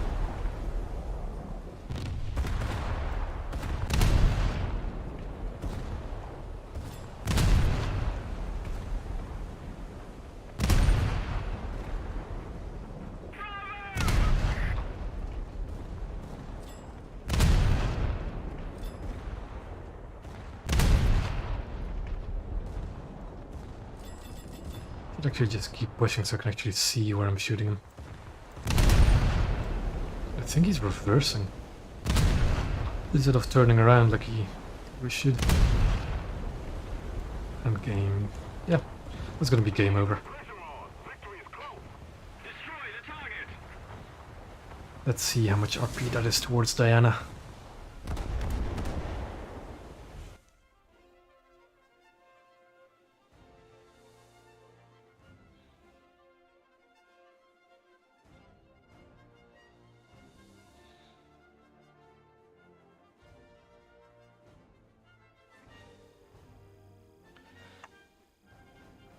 Alright.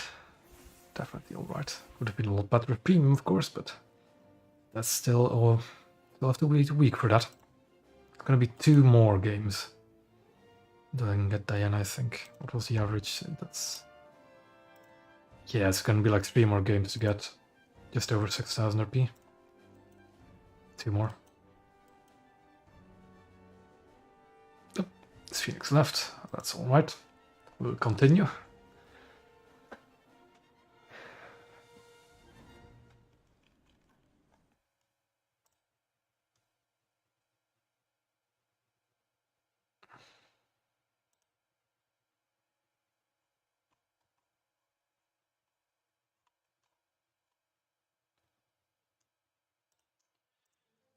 Oh, a different map.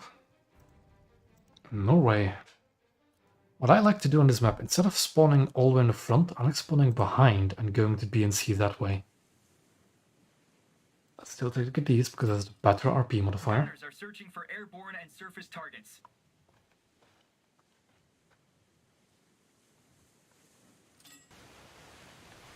And off we go. Southampton, oh boy, talk about an up tier. That's not good. Gonna try and cut behind Southampton. Don't tell me it's a zombie Southampton. Oh god.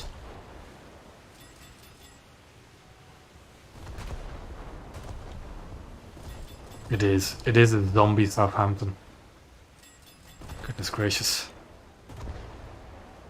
God, love it.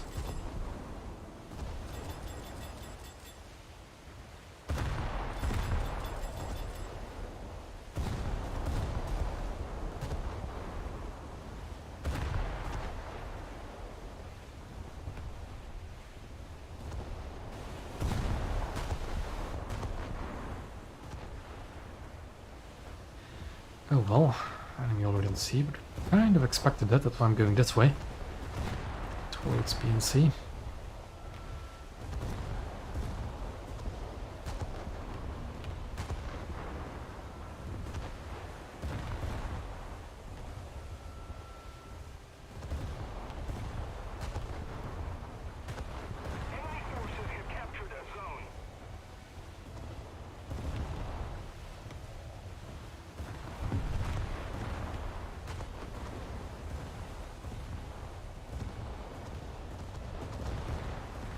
Can we see the boat that's on sea? No, we cannot. Oh, keep going. Enemy Kuma.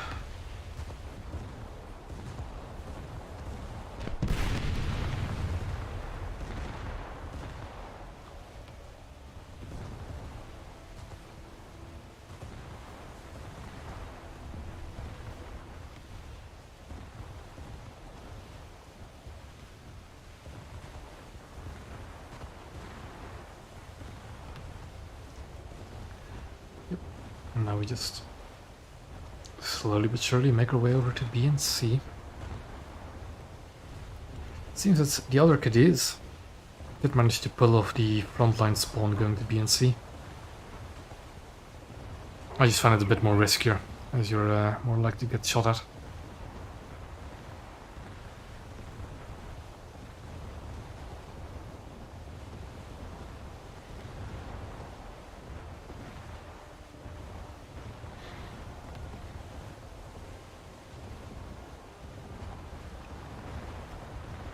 Allied forces have Enemy coastals on B.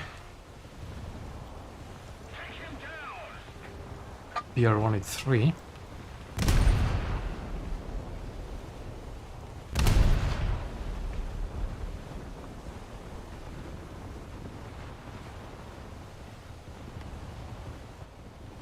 enemy forces have captured a zone. And against coastals it's probably best to use HE, as it does a bit more damage.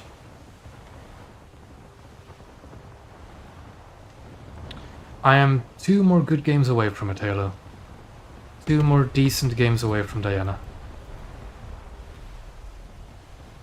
Could be 3 though, if I have bad luck, it could be 3 games. I don't like seeing racers with over me.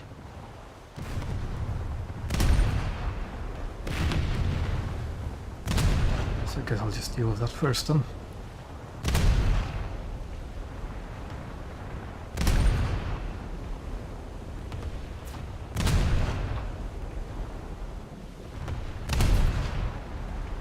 I don't remember, was Glorious even ever available on the dev server? I don't remember. Because I don't remember if I've test sailed Glorious before or not.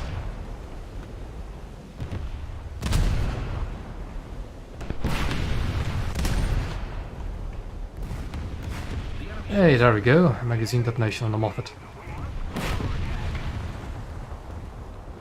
Those definitely sound different. The shell impacts on water. Okay, she wasn't then. Well, I'm 2 good games away from actually test sailing the Glorious, but I don't think I'm going to get a good match out of this one. Because I got a full up there, 1. And it's quite a lot of zombies. Like this Southampton, where is it? That Southampton, Christian, is a zombie. This one. Yes, is it our only 5-7? No, we do have another one. Where is it? All the way over there. Looking at its position, it's probably human. Yeah, one of our 2 5-7s is a zombie. RHMS Cadiz sailed out of the zone. Leather jacket, I'm doing fine. Although my sword is getting a bit dry. I'm grinding for Diana so that I can test drive Glorious, is what I'm doing.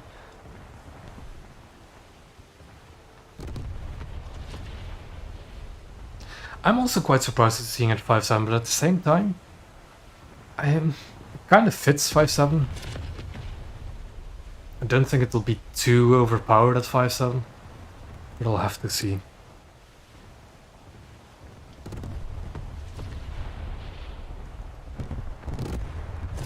To be honest, my naval grinding has been quite slow, especially after I lost my premium account.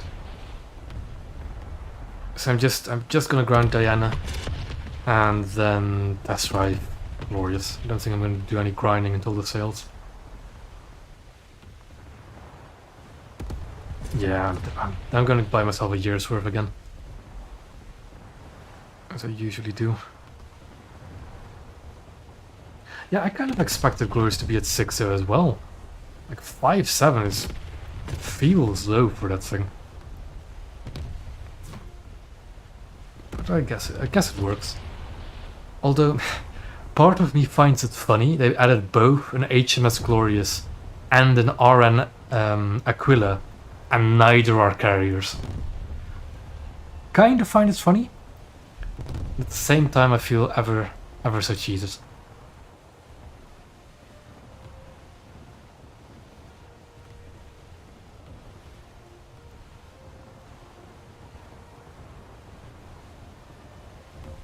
It's kind of a weird update actually, because Naval didn't see any.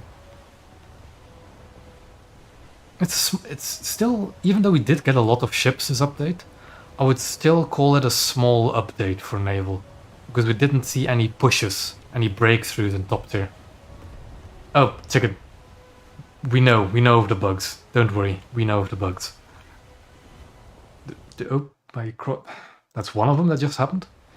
So if you have two monitors and you're running War Thunder in borderless full screen, what I'm doing, or borderless window, that's what it is, your mouse will every now and then hop into the second monitor again. Not always, just every now and then. Then there's the repair bugs, which means that sometimes the repair goes off automatically. You can also not cancel repairs anymore. And there's the jitter bug when you lock onto aircraft.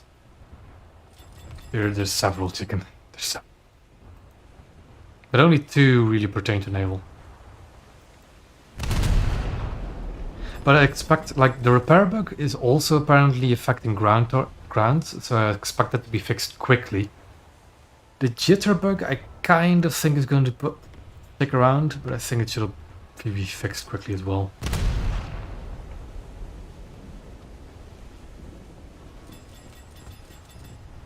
We've captured most of the strategic zone. Just keep going.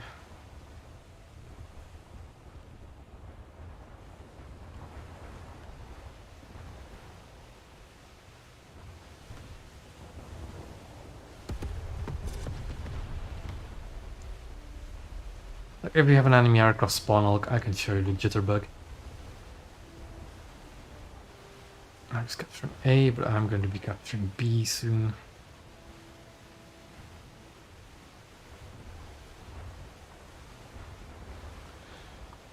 Yay for the zombies.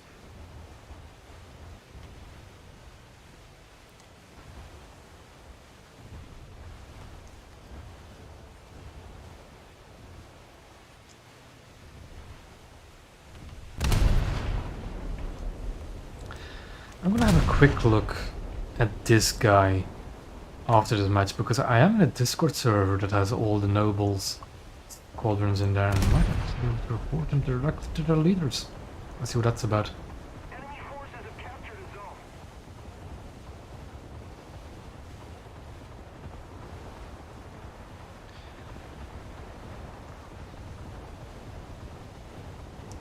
Yeah, you do have games like that, and this is, I think one of them. Well, it's not that bad yet. Oh yeah, top tier is absolutely atrocious. At least then you're in battleships and can just dunk on them. That's not good, that's a Spokojni. And Spokojnis are usually very good people, very good players. However, he's coming straight down a corridor. Corridor I can torpedo a lot.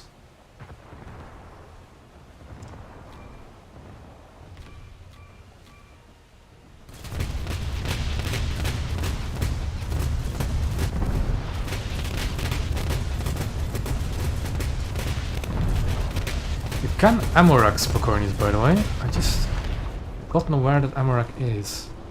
Of course he is. It's not. It's God damn it. Another zone captured. We have the advantage. The thing is, I kept one torpedo spare. Just the one. Let's see if he's seen that one coming.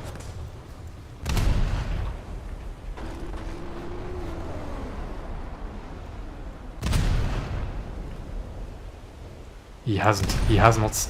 Has he seen that one coming? Oh, he just dodged it. And I'm not gonna dodge his, I think. Yeah, I'm not gonna dodge his, but he's dead. I captured the zone anyways. Can I dodge his torpedoes? Can I dodge his torpedoes? I can. Yeah.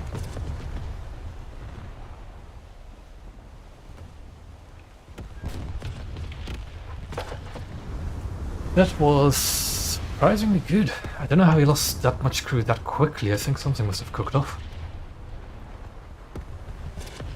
I am not gonna complain.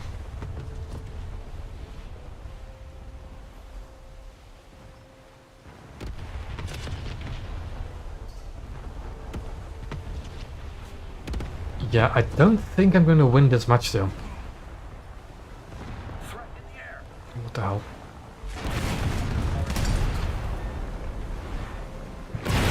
Where did you come from, Mr. Fletcher? Oh yes, threat in the air. This is the other bug I'm talking about. By the way.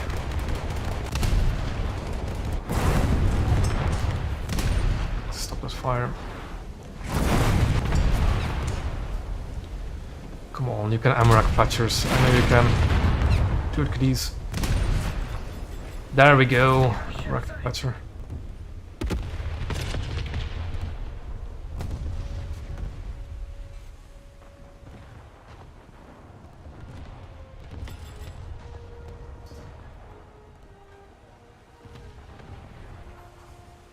Yeah, well, the new explosions are from last of it, unless I'm wrong. Yeah, they're quite the eye candy. Now, a Liverpool is going to be quite difficult to deal with. They're shooting at aircraft.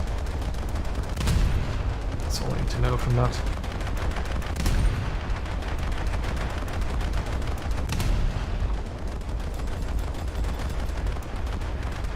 No, Liverpool's 5-7. It's just I'm playing a 4-7 lineup, so it's a full up there.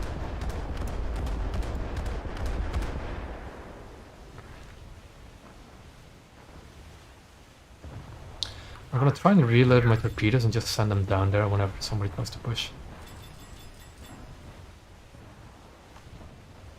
I think I should be pretty although this lighthouse is going to be a threat.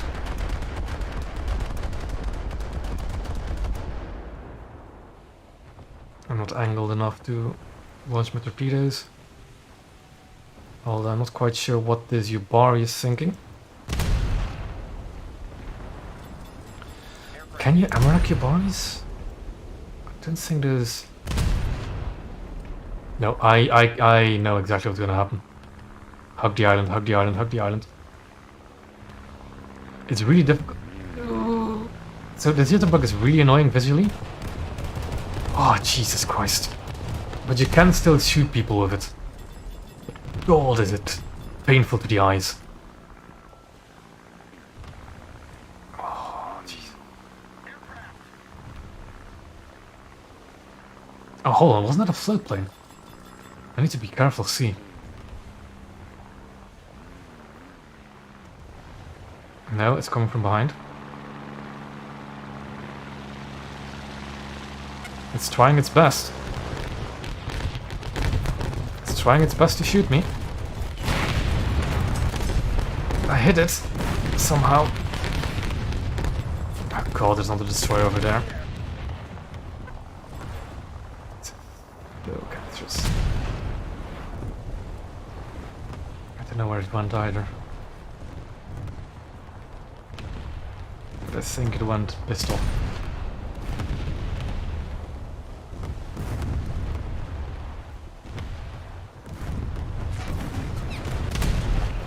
Oh, it's a Somers or Moffat. Well, you know what we do to those, don't we? We do that to them. Oh yeah, Liverpool was an absolute beast at 5-3, I loved it. Reload the PT. Prepare for jitter. Jitter. Boom.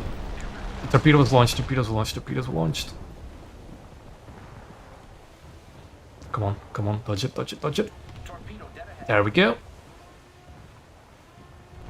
He took multiple runs at me. I must give him that. He really tried.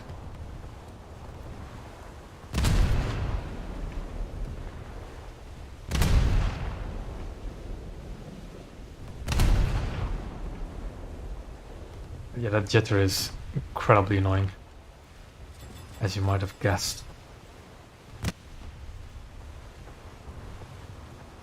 I see the bug of sound sometimes missing. It's still there. Every now and then.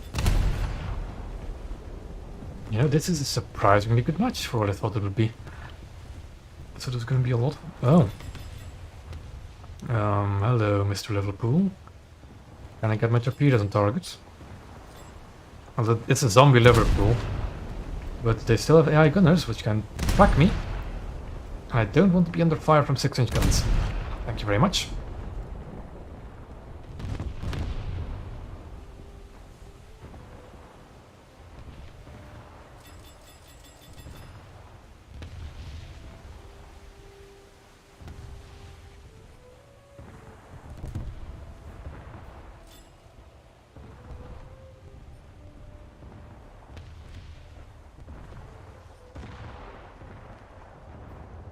Just a little more effort, and victory will surely be ours. Yeah, the Dreadnought and Colossus are now in a line, and you can go straight from a cruiser to Marlborough, which is very nice.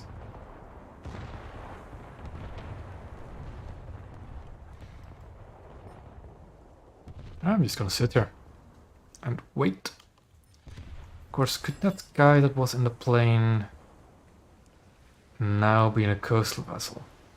Because I'm trying to defend both B and C, which is not that easy.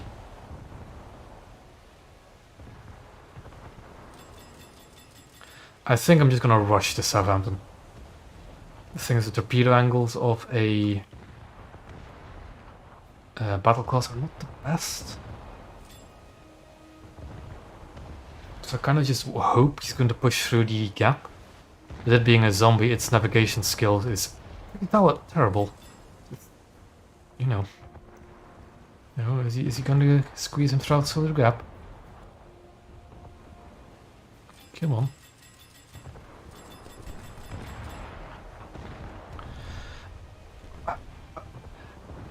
I don't know. I kind of say Thatsu could be one of the worst, although maybe the German Dreadnought with 11-inch guns could be worse.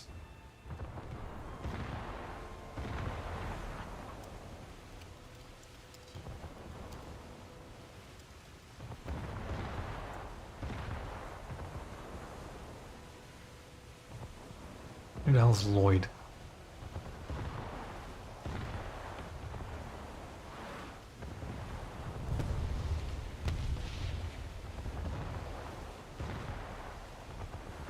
Oh, it's somebody with a mixed name, isn't it? Oh no, it's this one. Oh yeah, it's Liverpool. He's just not shooting. I'm just gonna spam all 8 of my torpedoes into him. Who cares? And I leave my bridge, of course. So this torpedo barrage is going to be a bit difficult because narrow torpedo angles. But that should nuke that Liverpool. There we go.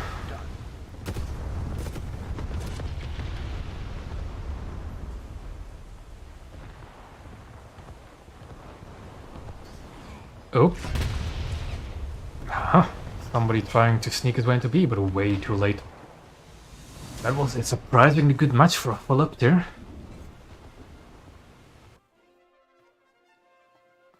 All you have to do is just avoid the big ships.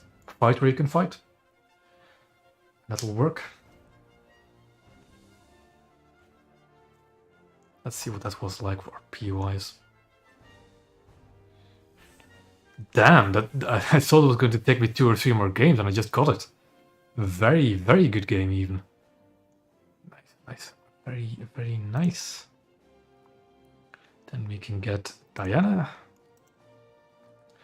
I was going to crew her... Where was I going to crew her again? I thought I was going to crew her here. Where's Nepal? Diana is a daring class destroyer. So it's basically the Tobruk, right? Tobruk, but with an extra turret at the rear. Much less anti-air, but yeah, it's a daring class destroyer. That is that. I'm shocked I got that much RP from it though. Yeah. We can now test sail the Glorious. I've got even time for 2 more games. I need to look at the Diana again a bit closer. But I don't really care much for the visual models. But now, Gunners are searching for airborne and surface targets. I do like the look of this ship, I really do. Targets. Also, let's do manual control of secondaries. Because this thing has quite a lot of them. These triple 4-inch guns. Aircraft. The enemy is marked. The enemy ship sank. Turrets are glacially slow. It looks absolutely massive, yeah, I will say that. I mean, it did get converted to a carrier for a reason, I guess. It was long enough.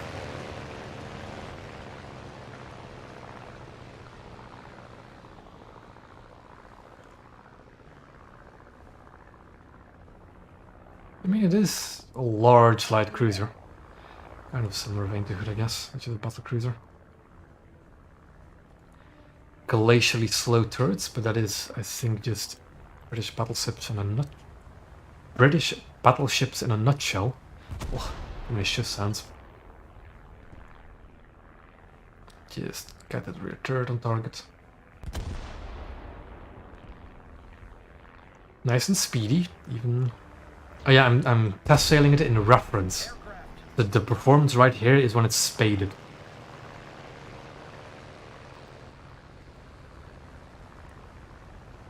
So let's fire these guns. It's quite some dispersion on them. A long reload, but it's the secondaries I think are going to be a saving grace when fighting destroyers. Especially if you load them with something like sap.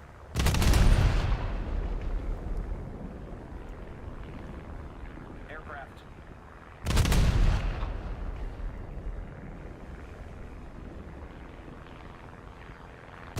The secondaries, they're 4-inch guns, so they're kind of small. But even the stock HE is doing well against destroyers.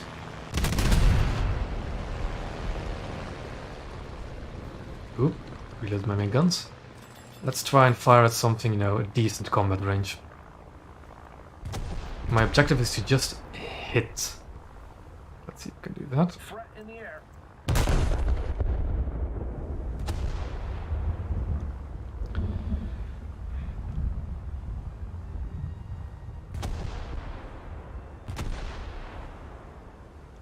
Alright.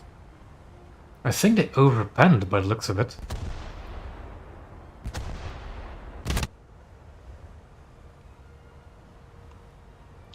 But I think having the secondaries in their manual control is definitely something you want to do with this ship, because it's a lot of them. You've got 12 on the broadside.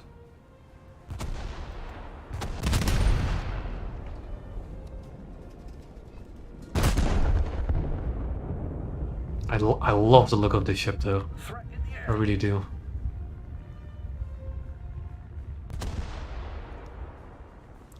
Ooh, just short. So yeah, that's going to be probably the main pain when it comes to this ship. Is getting those main guns to actually hit what you want them to hit.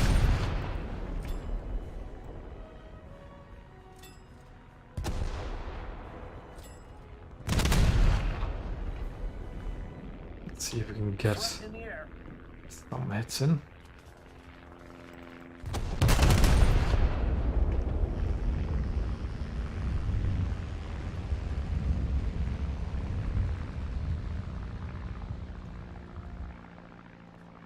Yeah, it's a bit finicky, I will say.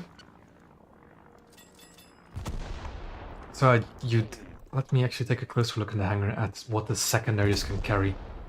Because I think the secondaries are what's going to save you. Where's Glorious? There she is. They do get sap. So definitely take the sap when you have the chance. Rank 1 mod.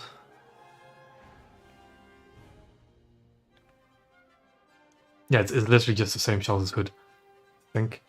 Mark 12A and 4CRH. Let's look at the Hood. It's the exact same shells. Yeah. Different 4 inches though. Different pen.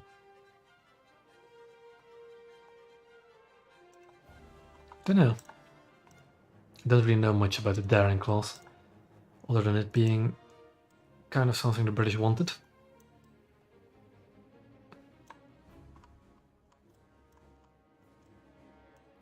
What does she get for modifications? Torpedo mode.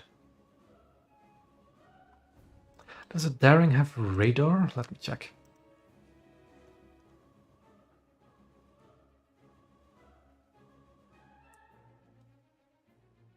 Ah, it's those guns, is it? Gunners are searching for Daring airborne doesn't have a and radar, surface that's a bit targets. of a shame. Oh well. Gunners are searching for airborne targets. The enemy ship sank. Aircraft. Rear gun arc is a bit lacking. Has to show quite a bit of broadside.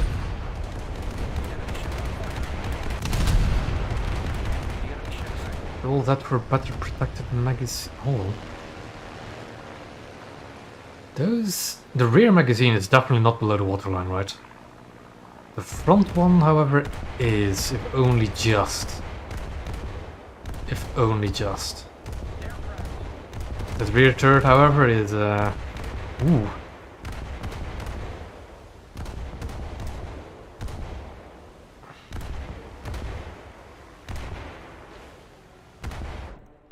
But yeah, that's it really for what I wanted to grind this stream. What should I play now?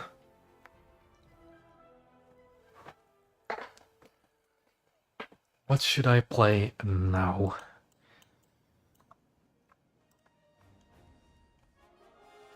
I could, but the thing is, repair bug, battleships. Battleships have a lot of vulnerable anti-air. I kind of don't want to do that. I already have it. I already have the Soviet DD.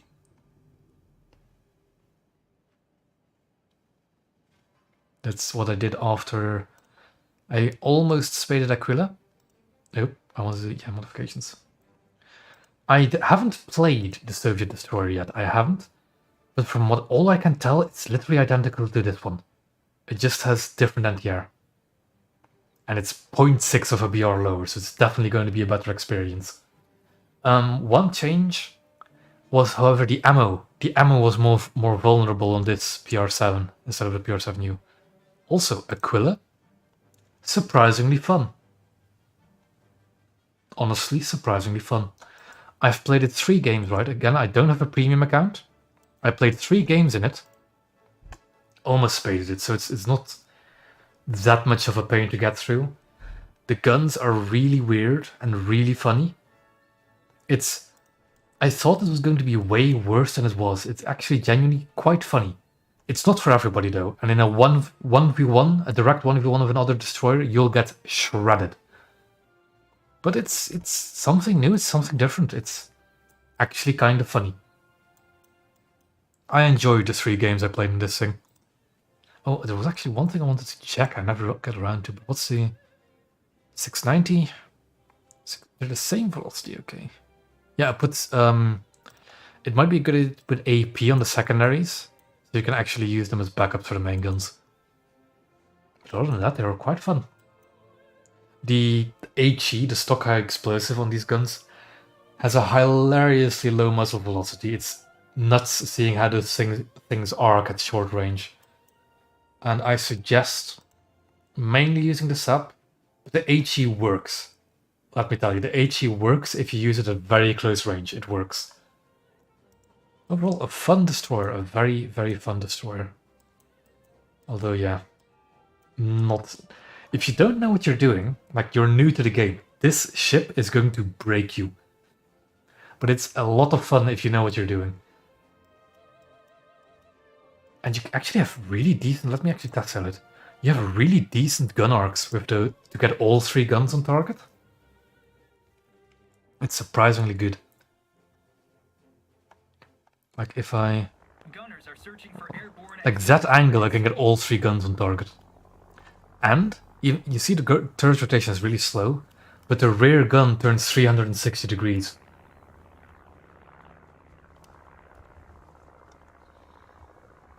So it's really, like, that's... Like, those front guns will also rotate almost 360 degrees. Let me actually... Like, they'll turn 360 degrees. Almost.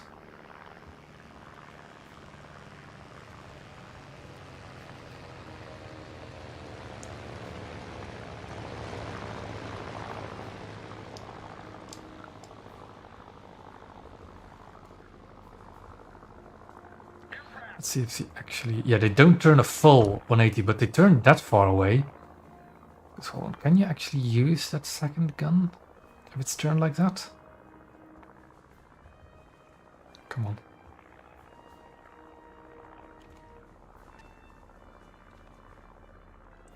I don't know why the gun rotates that far, because you can't use it apparently. Yeah, they rotate like that. Yeah, it's a... I thought this ship was going to be so much worse than it actually was when I played it. It is surprisingly fun. Other than that, there's nothing else to really... I can't grind anything else in the time I have remaining for the stream. Really. So yeah.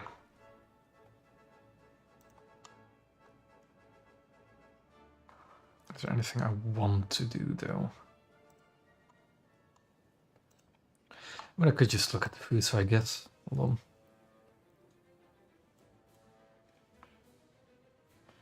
And just Alt F2. Oop, hold on. There we go.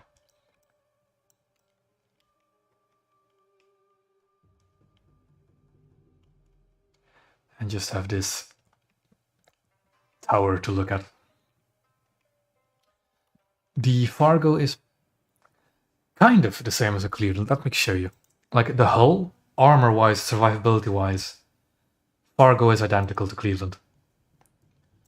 But just take a look at it. She has a much smaller superstructure. Look at the NTR. 12 dual 20s, 2 dual 40s, 6 quad 40s, compared to the Cleveland's 13 single 20s and 4 dual 40s. So it's a significant small caliber NTR improvement. The superstructure is shaped differently for better firing angles. Fargo has radar, and Fargo has 4 scout planes. So yeah, basically a better Cleveland with the same BR.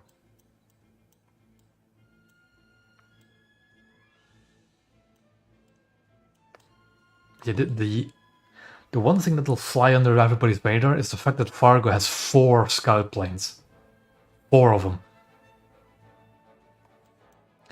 I do wonder if that means it'll actually eventually go around to giving all the other cruisers their reserve scout planes that they can use. Because Fargo has 2 in the catapults and 2 in the hangar. Let me actually just test it and show it to you. It has to be in reference, so it's spaded. Sadly, however, and I did show this at the beginning of the stream because people join later. all gunners, Yeah, hold your I know. fire. Oop. It has a Kingfishers now. However, yeah, 2 on the catapults, 2 in the hangar. 4 total. Threat in the air. Something I wanted to show. Hold on. But yeah, that was the plane it had on the dev server. You know, the Seahawk, the Curtis Seahawk, which would be a much better aircraft, a much better aircraft. But instead, it has the OS2 Kingfishers, which it did have. It had on the dev server as well. You flew an OS2 Kingfisher. But it's a bit sad that you don't have the Seahawks. Let's see if I can take this off. Also, I don't know if any of you watched the stream I did during the dev server. But notice what's missing. What's on the dev server? The scout planes on ships don't... you can't tell them to turn in circles anymore, to circle. I mean, it didn't properly work for the scout planes to begin with. Still, a bit sad that you can't.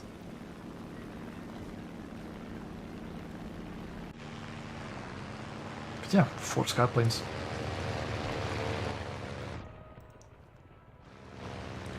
Might come in another update, yeah. Maybe one where it actually works. Any other boats that you want to see? Because I can't just go over all of them again. As the stream's finishing. Oh, you know about the changes they did to gearing? You know Frank Knox, right? The premium gearing they added. Well, they changed the tactory gearing. So the premium gearing has 2 torpedo launchers, which we're familiar with, but the tactory gearing now loses its rear torpedo launcher and has another quad Bofors. Which I am not going to complain about. That's kind of more AA, because why not? Then of course is that destroyer. There's the Russian frigate. Which I don't really think looks too good. It's basically the 12 for 12, right? 12 for 12, 0.3 of a BR lower. The armament switched places. But it's a frigate. Or it's classified as a frigate. So it gets a destroyer spawn point, which is not really that friendly for ships like this. But yeah, it's another Russian coastal. And the British, of course, you know, Diana and Glorious. Japan gets Fuso. Italy gets the meme Aquila and the premium Capiano. And then the Germans get a 80-foot nasty with basically the Jaguar but on a different hull. And that's it for naval.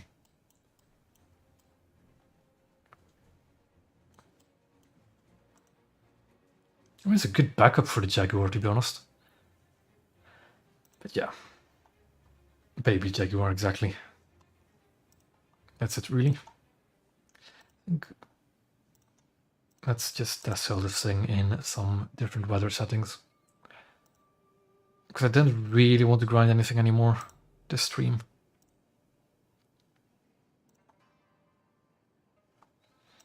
So let's just do say clouds.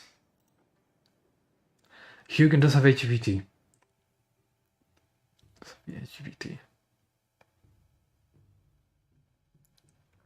Yeah, we saw. I think she was teased how long ago now? A year?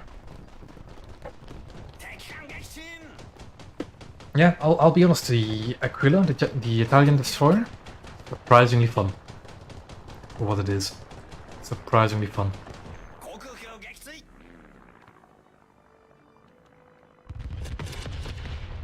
Oh, there's one feature I completely forgot about to actually show you. And to show people at the beginning of the stream. There's one feature I completely forgot about. And let's actually use Fuse as an example. X-ray. Extended module description. So when you now hover over modules, it'll tell you like basic details about it. It doesn't differentiate between showrooms and magazines, but it will. So it'll tell you here. It'll also tell you what you can upgrade, or just look like the status in the. Yeah, just cool little features.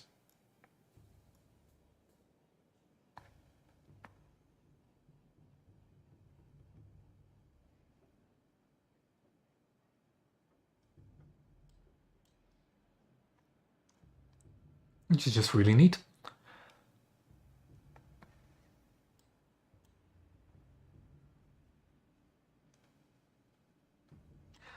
There's one thing, if you're hyped about Fuso, I'm going to warn you about. This void near the back turrets. Like this is Amorak City right here. There's also a slight little corner here where you can get ammo-racked. But yeah, Fuso is, like Hyuga, kind of, you know, a floating powder keg. But I mean, it is Fuso. It is what it is. And I am not going to complain about another 14-inch battleship for Japan. Like, I think I'll replace Fuzio with it in this lineup. Then you have Haruna, Kongo, and Fuso. 3 7.0 14-inch battleships with anti-air. But yeah, that's, I think the Fuso grind stream is going to be for next week, probably, when I have premium again. And I think that's all I really wanted to do this stream. I'm going to end it here for tonight. Unless I can think of anything last second. No, not really. But yeah. I think I should be able to stream again next weekend. I don't know what I'm going to do next weekend though, but we'll see when we get there. So yeah, I'll leave it at that for tonight. Thank you all for watching. And yeah, I'll see you next time.